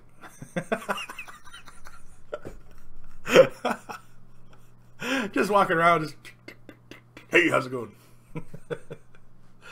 Anyway. George, you take the good and you take the bad, and there you have the fact of life. Sandpots, when you do multiple channel live, do you still only need one capture card or multiple? No. I'm using one program to stream out. It's one thing out, and it's really easy. It's super easy. Just give it a try. I mean, I use XSplit, but I think it works perfectly well with OBS as well. If that's what you're using, and just stream out to that. Bang! You just stream to them, and they stream outwards. That's it. Matthew Adami, kilts and gender neutral. The difference is a skirt is pleated and made of multiple pieces of material, and kilts are made of one piece of material. Sure. I'm not saying that the kilts are the same as a dress. Kilts are kilts, and a dress is a dress. And, you know, whatever floats your boat. I mean, you know, you want to come in here wearing a dress, fine. You want to play a game of 40K wearing a dress? Go right ahead. Does it mean I'm going to look down on you or anything like that? No, it's not. You know, I mean, like, you know, whatever makes people happy, for God's sakes. Why can't everybody? I don't understand that. Why people get all uppity about what other people are doing. You know what I mean? Keep your nose out of other people's business, and you'll find that you'll live a much happier life when you're not into other people's crap, and you just worry about your own crap. You know, like, worry about your life, worry about your wife, your husband, your kids. Worry about that first and foremost. Then maybe start getting concerned with maybe your neighbors, maybe your brother and sister, your mother and your dad. You know what I mean? Like, all that stuff. Worry about that. Don't worry about what, you know, people on the other side of the country are doing, what in another country they're doing. Who cares? They'll sort their own crap out. They just want to live their lives in peace. You live your life in peace. And all of a sudden, everybody's living their lives in peace, and the whole world's at peace. It's pretty simple. I don't know why people want to keep sticking their noses in people's shit. You know, it just doesn't make a lot of sense. Dark Commission. In that case, wait for the nude shirt pics coming in. Oh, Vasily Shimko, nude monkey shrine. I would have to start charging at that point. There'd have to be a membership fee for that gallery. Oh no. No. Let's not go there. Big friendly wargamer. Oh, Kris, those pictures will be flooding in just the way of the shirt and no pants. Okay, well, if you guys send them in, I'm going to post them on the site. Okay, if you send them in, I'm posting them on the site. Okay, so if I get any pictures of dingleberries, they're going on the site, and I'm posting your name and your email address and saying, those dingleberries belong to, you know, who would do. No, just don't send me any bottomless pictures, please. Just don't.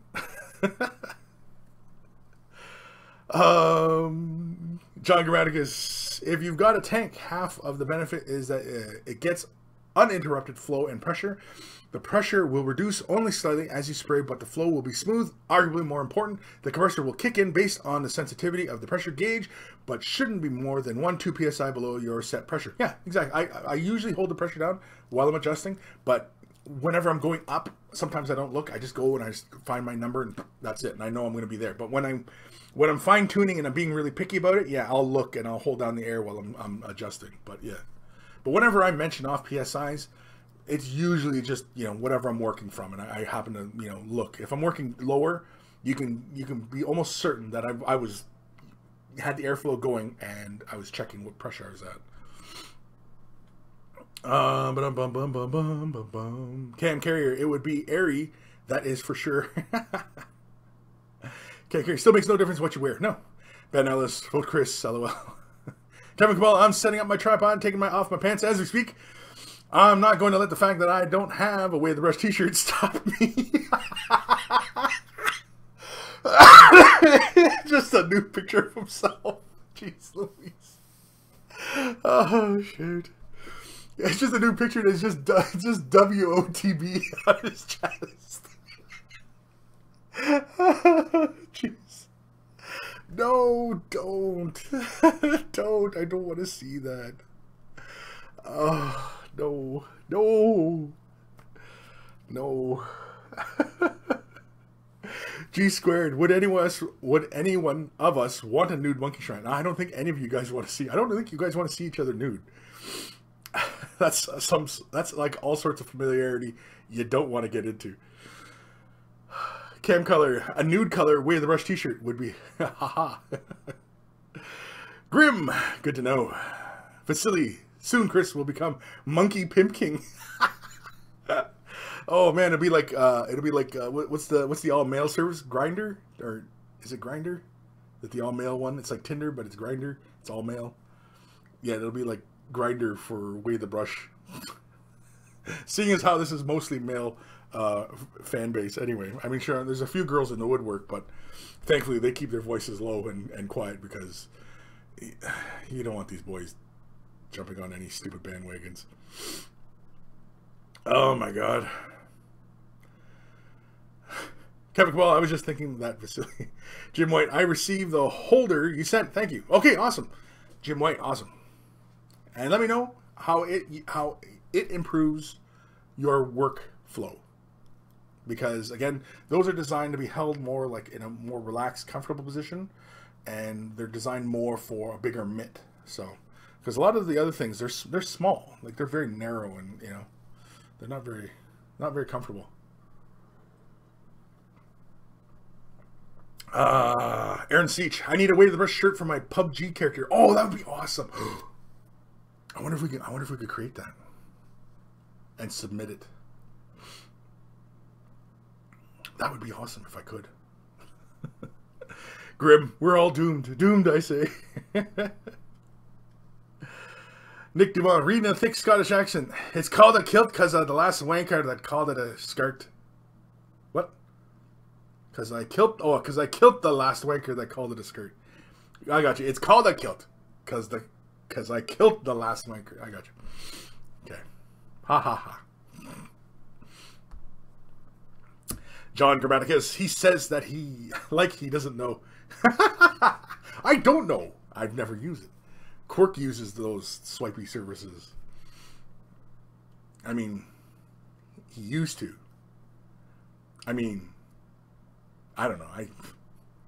I'm not his dad, so I mean, I don't care. Just go through and you scan through who's in your neighborhood, kind of thing. It's you know, I don't know. It's just, is that what it's come to? Is that what you know, building relationships has come to? It's just swipe left or right. Is that where we're at? Anyway. Matthew, damn it. Kris, how does the search go on blackpeoplemeet.com? Yeah, that was very funny, by the way. I still get the emails. I haven't gone in and changed it yet, because I'm kind of sad that I've only gotten like one message.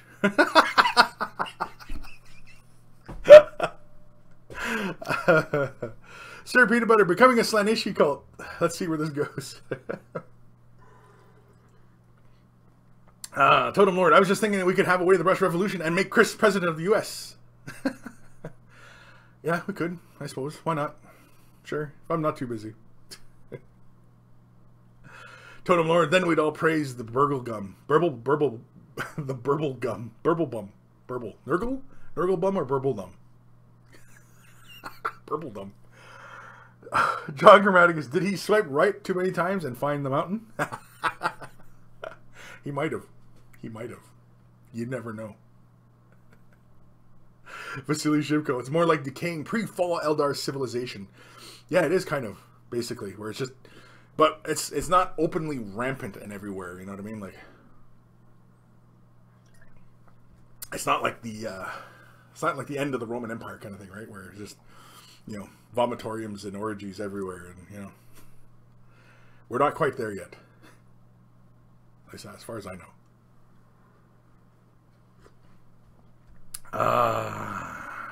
Aaron Seach, swipe left or right for green rim. What's the male one? It's Tinder, right? Tinder? No, not Tinder. Grinder? Grinder. Yeah. Yeah, that's the all male one, Grinder.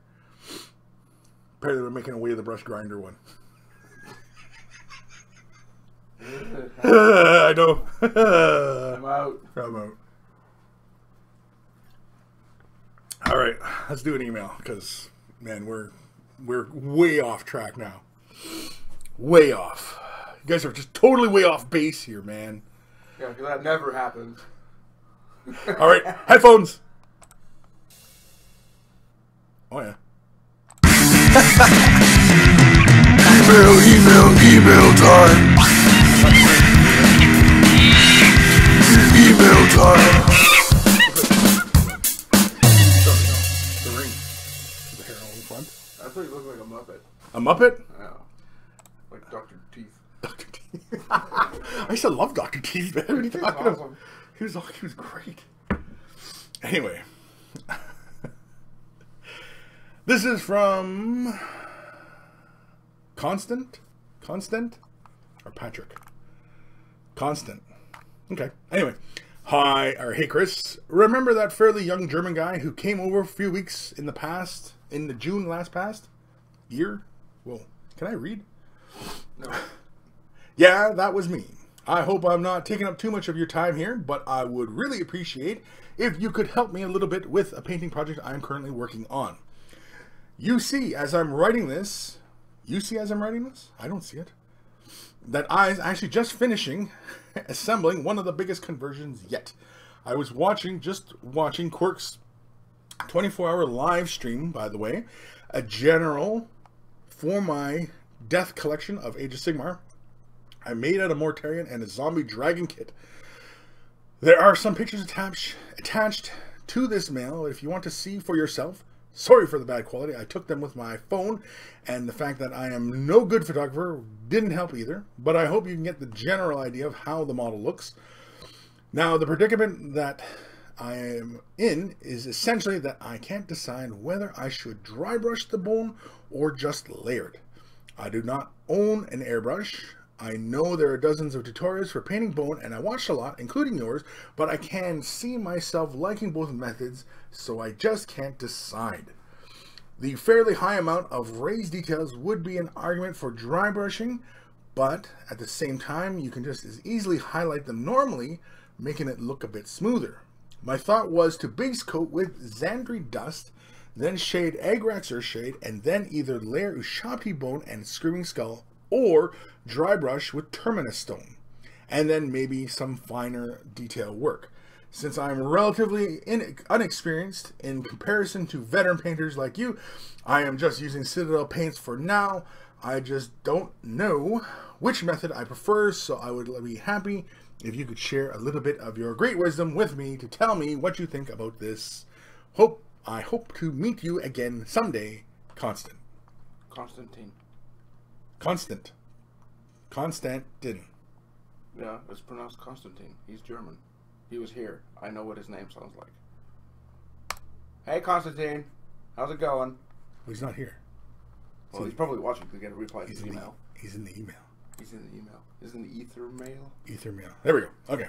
So, this is his Mortarion and what was it? Dragon, vampire dragon conversion.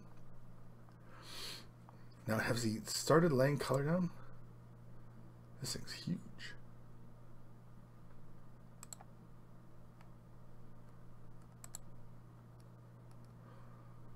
Very, very cool. Or he's like a proxy, or he is a proxy for Mentarian, right? That's what it is? I can't remember. There's no pictures of the painting, though. But he's got lots of bone. So, with so much bone on the model, and what do you want to do? Well, yeah, going with Xantry Dust, and then a wash of Airbrushing would be a really great start. What's another? And then a light dry brush. Yeah. Because, I mean, like, you could go Xantry Dust with the Airbrushing shade. And then, after the Airbrushing shade, and I would just concentrate the Airbrushing shade around the face, like around like the eye sockets, the nose, the teeth, and stuff like that, and some of the other little under areas, and separation between each of the little skulls, that kind of stuff. Then come in with a very, very light dry brush of Ushabti bone.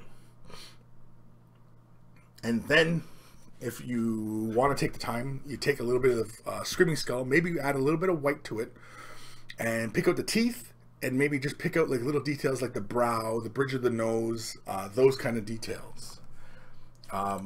Really, if that's the way you want to kind of go about it, is really kind of go multi kind of techniques on it like that. But otherwise, yeah, I mean, it's a combination, right? So you would base coat normally the bone color down, Xantry Dust, which is a good one. I like that color. Give it a sparing shade wash of Airbrushing shade. Even another one that I've been doing lately for like a lot of like, you know, like teeth and bone and stuff like that is thin down Seraphim Sepia. Give that a broad wash to give you some tonal variation, and then come in with a heavier Airbrushing just in the eye sockets so you get some deep tones, and then create separation around each of the little skulls and stuff. Do that, and then give it a light dry brush of Ushabti bone, very, very light, just to pick up the raised edges and stuff like that. And then come in with like some Screaming Skull with maybe a little bit of white, and then just you know, catch the brows, temples, you know, cheekbones, you know, to teeth, stuff like that. Even if you just did just the teeth, I think would be very cool. But otherwise, yeah, it's a combination. It's not one particular technique. Another one would be like, you know, if you were like to wet blend it, because you could take, say something like Dryad Bark or Rhinox Hide, lay that as your base, take Ushabti bone, and then just quickly blend the top surfaces very, very lightly, very, very quickly. And that would actually get the job done pretty quickly done as well. But then you have to come back in, pick out a little eyes, maybe, you know, a little bit of dry brushing, but yeah. But how much texture there is, like especially like on the neck and everything like that, like, let's see if we can go back to this shot of the neck here. Yeah. Go back to this one here. Because, I mean, like, that's the kind of thing I'm talking about here. It's like, you do the whole thing in Xantry, then you give it, like, a fairly broad wash of Seraphim Sepia, and then thin out Airbrushing Earthshade so it only goes in the eyes and just creates a little bit of separation between each of the little skulls, right? Then you give it a slight dry brushing, very, very slight, just enough to catch, like, the raised edges and leave the dark colors in underneath. So you're just keeping just a very light dry brushing. And then come in with Screaming Skull, maybe with a little bit of white mixed in, and you grab the teeth, and you grab just like the brow and the bridge of the nose, you know what I mean, that kind of stuff. You just capture some of those little details, maybe the little bit of the forehead, but otherwise, that's it. That's all I'm talking about. So, thank you, Constantine, for sending that in. Awesome stuff. And send me more pics of what you figure out and which way you take the... which direction you take them in. Guys, that'll be very cool. See where you go.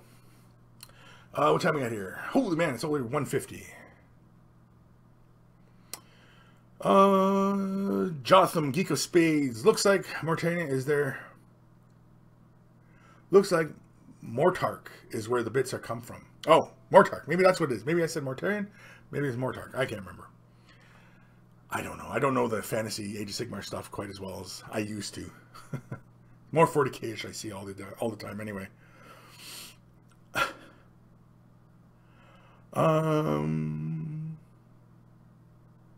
Matthew Dammy, Chris, I have a challenge for you. A large model to a high level using testers enamel paints and testers plastic paint brushes only. Interesting. I don't know if I have time for something like that. I could.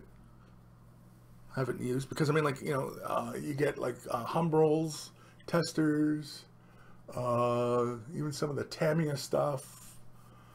I'm trying to think of all the enamel paints that are from models. But yeah, you can do it.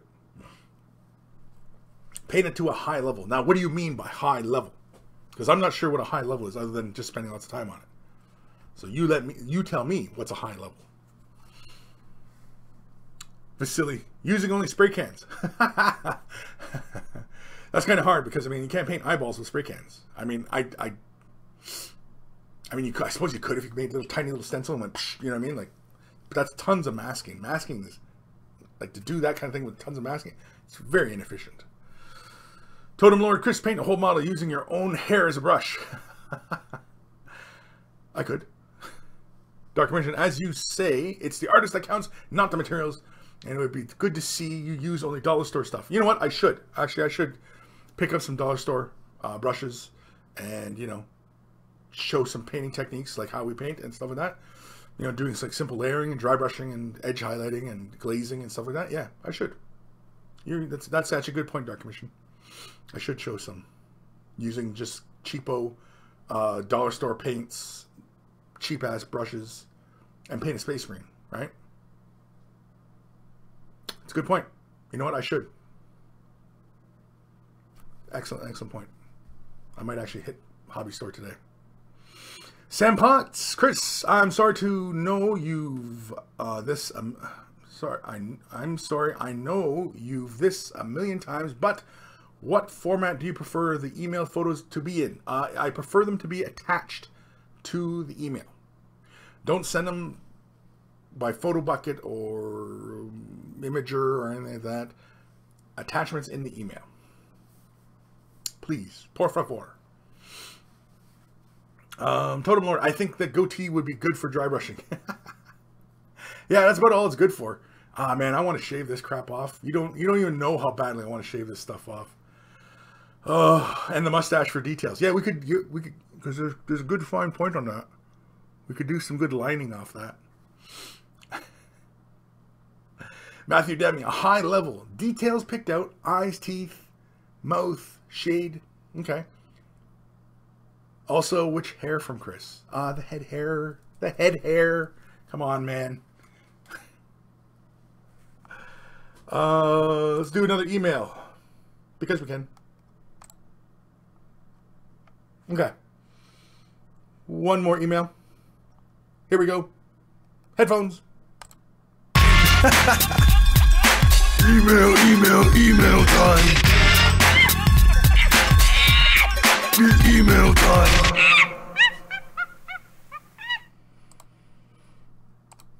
Might help if I actually click it. This is from Alex. He didn't say anything. He just sent a picture. This is, I guess, what he was working on the last time, the way the brush was on. And I like this. It looks like he sprayed the varnish down. It might have been a little too heavy, though. I think that's his varnish. Because he used decals. Yeah. I think I'd like to see, after shade wash, come in and use a little bit of the base tone just to kind of clear up some points and actually come in maybe with some highlight tones. I think the wreath could have been picked out in green. Oh, wait. Oops. I didn't pick the right frame here. There we go. But otherwise, it looked good. The decals look nice and solid and everything like that. It almost looks like they're photoshopped in. Like how hard that edge looks. That almost looks photoshopped. But otherwise, really good stuff. I mean, it blends right in. It's nice and clear. And as I mentioned earlier, in the reliance of shade washes, you know, I can see like you were just picking out just some of the areas, which is good. Again, as I mentioned previously, you know, I prefer to see people get away from over-reliance on shade washes to provide a lot of their effects, you know. But otherwise, I mean, the banner looks really good. I think I'd like to see a little bit more tones in the scroll work, and I think I'd like to see something done with the laurels here. But yeah, looks fine, looks good. Thank you for sending that in. Awesome stuff. Do another email. Okay, this one is from Danny. Just thought I'd send in my first attempts at affinity models, and I think I've fallen in love with this range. Look at this. This is nice and clean. I like these. Look at that. That is some attention to detail. Look at that. He's even got like little things going on in the goggles here. Really good stuff. Nice and clean. I like the bases. These are really good. The flesh tones and the faces I like. I don't know if the lips need to be that red, but otherwise, good job. All that detail in the armor, that's painstaking. That's hurting me just looking at it. I like the highlights in the grays. I like the overall color scheme. I like the little touch of blue and the oranges in there. Really nice work. Very nice. My only thing is I don't think the lips need to be that red because it makes them look a little bit too Botoxy. You know what I mean? Especially her. Like hers look like she just got socked in the mouth or something. And I don't think the lips need to be that red. You know, her there, that doesn't look too bad because of the upward angle, but I don't know. I'm sure it's probably just a little bit too much.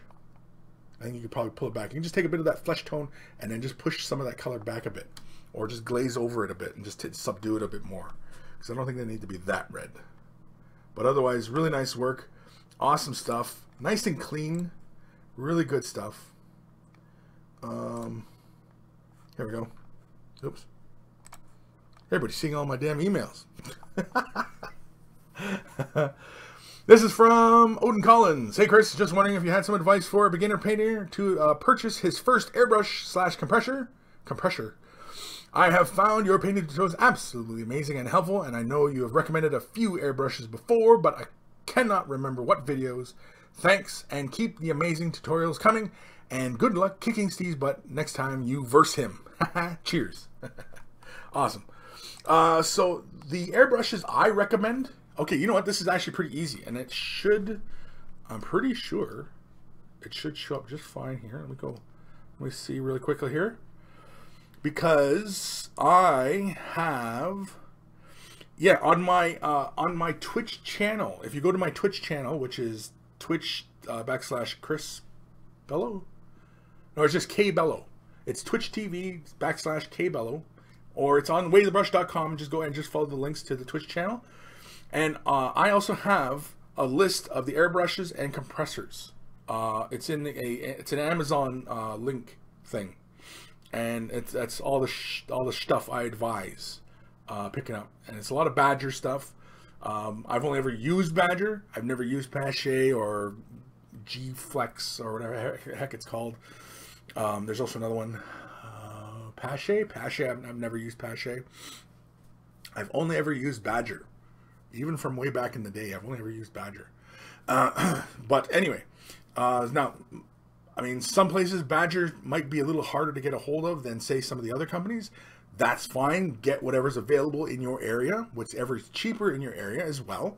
I would recommend a Patriot 105 as a good starting brush, because it's really good at doing base coats and priming. When you get into priming, like airbrush priming, you know, I find that so much better than spray cans, because I get way more control over how much I'm laying down onto the surface, and everybody knows that I don't over prime my models. I hate over priming models. Sometimes when I'm not paying attention, I do end up over priming, but usually I don't. And base coating, Patriot 105 is really great for laying out that base coat. You can do some kind of close-in kind of work with it as well, like OSL and kind of stuff like that. You can kind of do with it. Just keep your pressure down. Compressor, I definitely would recommend a compressor that has a tank on it and a motor, and can do anywhere from, well, it's at least a 30 psi pressure compressor. Now, typically, most compressors around that size are all about that 30 psi. They go like, I think some can go to 50, I think. But usually everything's about the 30 psi, and You want to make sure it has a moisture trap and a regulator on it. And also you have to make sure you get the fittings for the brush. And I also recommend getting a quick release valve for the hose to the brush itself, just because it makes cleaning and stuff easier rather than trying to always unscrew it. Because oftentimes when we are constantly screwing and unscrewing something, we can end up damaging the threads. And that's no good. And once you damage the threads, you can damage the seal on some parts, right? So it's always better to have the quick release because it's just designed to just, you know, pop off, right? And so I recommend that. Also, I would recommend the high roller trigger. If you're going to pick up a Patriot 105, I recommend picking up a high roller trigger. It's like another 15 bucks, and it's just an extended trigger arm. It actually, instead of holding the brush like normally where you would hold it like the finger way down here, like down here, you're holding it up here. Like this is a high roller trigger right here. And you can see how my hand is much more comfortable when I'm working the trigger. See that? And this is a Patriot 105 right here. And so you can see, whereas before there was more of this kind of action. And your finger action can kind of cramp up when you're doing this kind of work like this. Whereas like this, you're much more relaxed, right? Oh, geez Louise. That's just the cap nozzle, the protector. It's protecting. So yeah, I definitely would recommend that. And compressors, you can find compressors all over the place. You can find them from Badger. Be expecting to spend at least, top of my head, $300 just for the brush and a few of the things and the compressor. About $300 range. That's gonna find you a good thing. You can also pick up some stuff from like China for like cheaper, but you know, I'm of the mindset you get what you pay for. So be mindful of that. I would prefer to spend, you know, money on something quality that has warranty and stuff like that. And, you know, and Badger is very reliable, and Ken's, you know, the owner is a really great guy. And so, you know, yeah, I go Badger just because. But anyway, oh man, what time are we at here? Holy crap, it's already after 2. Do we have time for another email? I suppose we could. Get maybe one more out of the way. One more. Unless it's too long. No, I suppose we can do one more, right? We'll do one more. Let me see the comments here. What's everybody else saying? Totem Lord. Bello is clearly an Eldar name. Sir Peanut Butter. Kris, how far do scale 75 bottles go if I'm doing larger vehicles like Land Raiders, and am I doomed without an airbrush? Excuse me, no. A bottle scale 75 doing like a Land Raider, you'll go far, especially if you use a wet palette. Your paint will go really far. So that's definitely one of the first things. If you're concerned about that, how far your paint's going to get you, get yourself a wet palette. There's a lot of videos, even on my channel, there's a video on how to make a wet palette. For like $4, and that $4 investment will save you dollars upon dollars upon dollars of paint. And I definitely would recommend that. You get yourself a wet palette. And scale 75 colors, they go really, really well. They cover really fast. I find that 1-2 coats and bang, it's solid. It's solid stuff. The pigment's really, really good. You really don't need to thin it out too much to get good coverage. I find that even if you do thin it out, you end up just making more work for yourself. You can actually thin it just with the dampness of the brush and just do almost a coat and a half almost, and it's solid. And how much paint? A Land Raider? You're not going to use that much, especially with the wet palette. Your paint's going to go really, really far. And are you doomed without an airbrush? Of course not. You are of course not doomed without an airbrush. You're just going to need at least, you know, larger brushes, you know, like Citadel sells, you know, some of these larger brushes, which are good for doing large surfaces, you know, like a Land Raider and stuff like that. And so you might want to find yourself another brush, like a 1-inch brush or something. But otherwise, yeah, I mean, no, you're going to be fine. I think really the biggest thing is make yourself a wet palette. Get yourself a wet palette, and that way your paint will get you really, really far.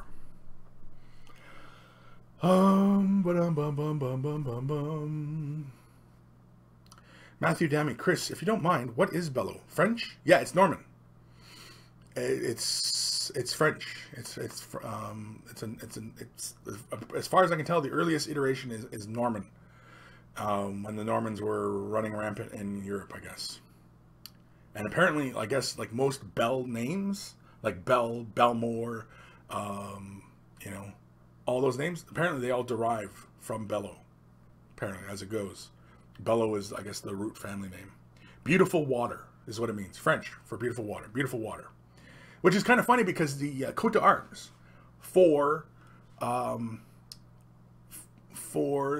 family crest, you think beautiful water like a lake, right? But the coat d'arms is an armored fist with a chalice, or like one of those big steins. And it's a big fist and a stein. So that's the coat d'arms, which is kind of hilarious because that means beautiful water is, you know, alcohol. But anyway, yeah. As far as I know, the name comes from Normandy. It's an old Norman name, and apparently all root Bell names like Belmont, Bello, Belmore, they all root from Bello. Sugars, what is a wet palette? What is a Sugars? Have you been watching my show and not known what a wet palette is all this time, my man? A wet palette is basically a palette that you can apply your paint on. Okay, now you should already be working from a palette, but you should, to really get the most out of your paints, you should be working from a wet palette. And a wet palette basically is a little container. It could be any size, really. You typically want shallow though, and it has an absorbent layer, be it tissue paper, sponge, anything like that'll absorb water, but won't, like, what's the word I'm looking for? Like, because when you soak the absorbed material, so it becomes saturated with water, but not so saturated that it's swimming. Okay, then you have a layer on top of parchment paper, or and typically it's either wax paper or silicone parchment paper. It could be either one. You apply that to the surface so that it basically, you know how like when something's like paper on something wet, you'll see it kind of changes translucent a bit. That's fine, and so it's adhering to that. And you put your dollop of paint down, and basically what ends up happening is the paint draws the moisture through the paper through a wicking action, and it keeps the paint hydrated, and it allows you to use the paint longer.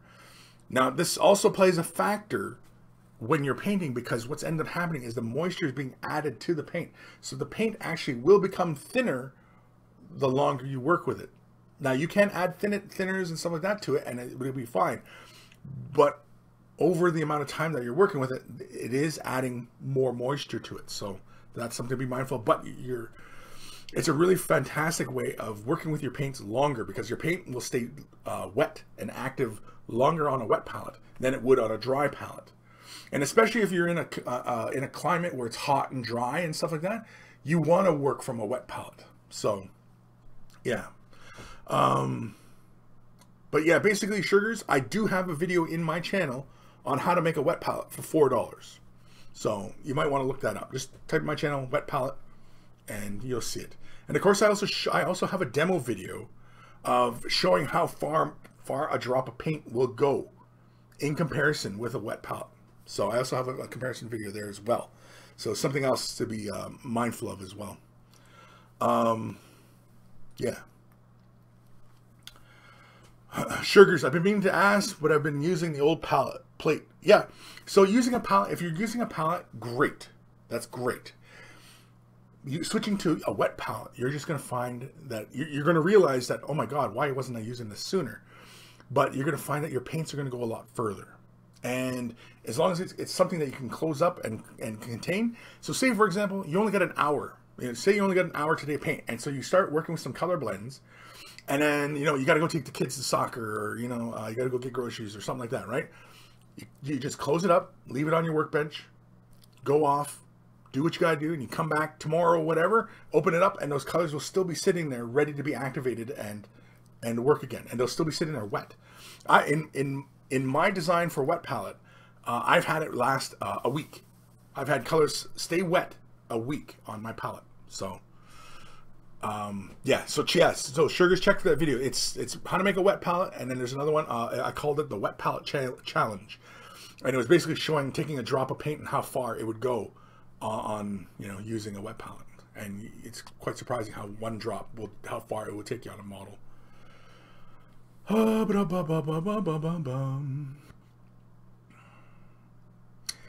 and Flow at Sugars. There are some YouTube how-to videos out there on do-it-yourself wet palettes. Yeah, there's a whole bunch of ways to do wet palette. But like I said on my video, I show how to do it for $4. I don't know if anybody's come up with a cheaper way of doing it, but that's how I do it. That's what I use. I don't actually have my palette handy, but because I hardly ever use my wet palette because I'm usually filming everything, and I usually paint on a painted glass, and that's my palette, you know. So, yeah. Crap. I don't think we're gonna get to another email. Sir Peanut Butter, beautiful alcohol. It all makes sense now. Ebb and Flow, Kris is descended from a long line of imbibers. Yes. Yes. And apparently it is an expression in the old family tradition. Yeah. So, yeah. I think that's where we're going to go from there, I think. Vasily Shimko, Kris, do you know why a mix of Vallejo's metal medium with the Vallejo game color paint and Vallejo's airbrush thinner becomes lighter over time? Becomes lighter over time. What do you mean, like over time? Like on the palette it becomes lighter, or on the model it becomes lighter? Because the only thing I can think of is like what is becoming lighter? The metallics are becoming lighter, like becoming spaced out too far, or the color is becoming faded. Which is it, Vasily? Which is it? Is it the colors becoming dimmer, or is it the metallics that are becoming dimmer? Because there's two different things you're working with there. I don't think it's the airbrush thinner, but the Vallejo's airbrush thinner though is kind of milky, you know. So, you know, yeah. Totem Lord, one more email. Go one, Kris. You know you want to. It's not very long, but yeah. On the wet palette, like I said, on the wet palette though, extra moisture will be added to that color. That's something to be mindful of. Is that added water will be added to that color. So, if you're finding that the color sitting on your palette is becoming faded, it is because more moisture is being added to that paint, and so that's what you might be noticing. That's most likely what you're noticing, is that there's more moisture in the paint line. Oh, crap. I didn't mean to do that. I meant to. Here. There we go. Oh, man. Okay. So, I think we're done. I think we might have learned something. We probably maybe learned something. I don't know. I just like to pretend, you know, we do. Dark Commission, wet palettes can separate some colors. Yes, well, because it's the added moisture, right? It's the water that's playing with. But also that usually doesn't happen until like hours, days after putting the color down onto the palette, that I've ever noticed that the excess moisture becomes, you know, a problem. Yeah, we can talk about it on Discord. Yeah, we can talk about it on Discord.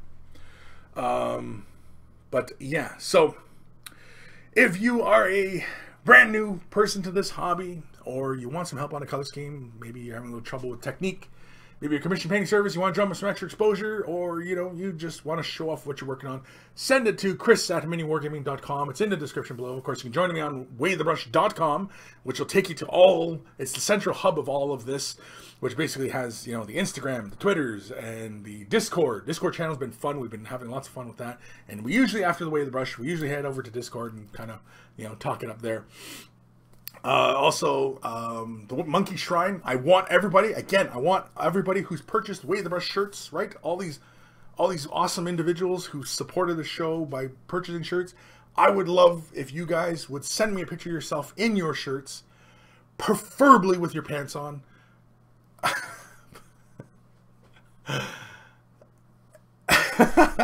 Can't go any further than that. Please, for the love of God, just make it tasteful. My God, I mean, you know, please. Oh my God. Anyway, So, waythebrush.com, head over there. Of course, go all the way to the bottom of the page and hit subscribe, because that also will subscribe you to like the blog I've been, trying to keep up to date on, which I actually haven't made an update on yet this week. Maybe I'll have to do that. And of course, I want to always thank my Patreon subscribers, my Patreon supporters.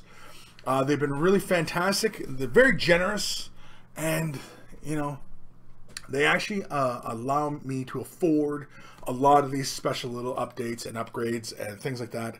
And so that's really, it's with your support that I make this show better.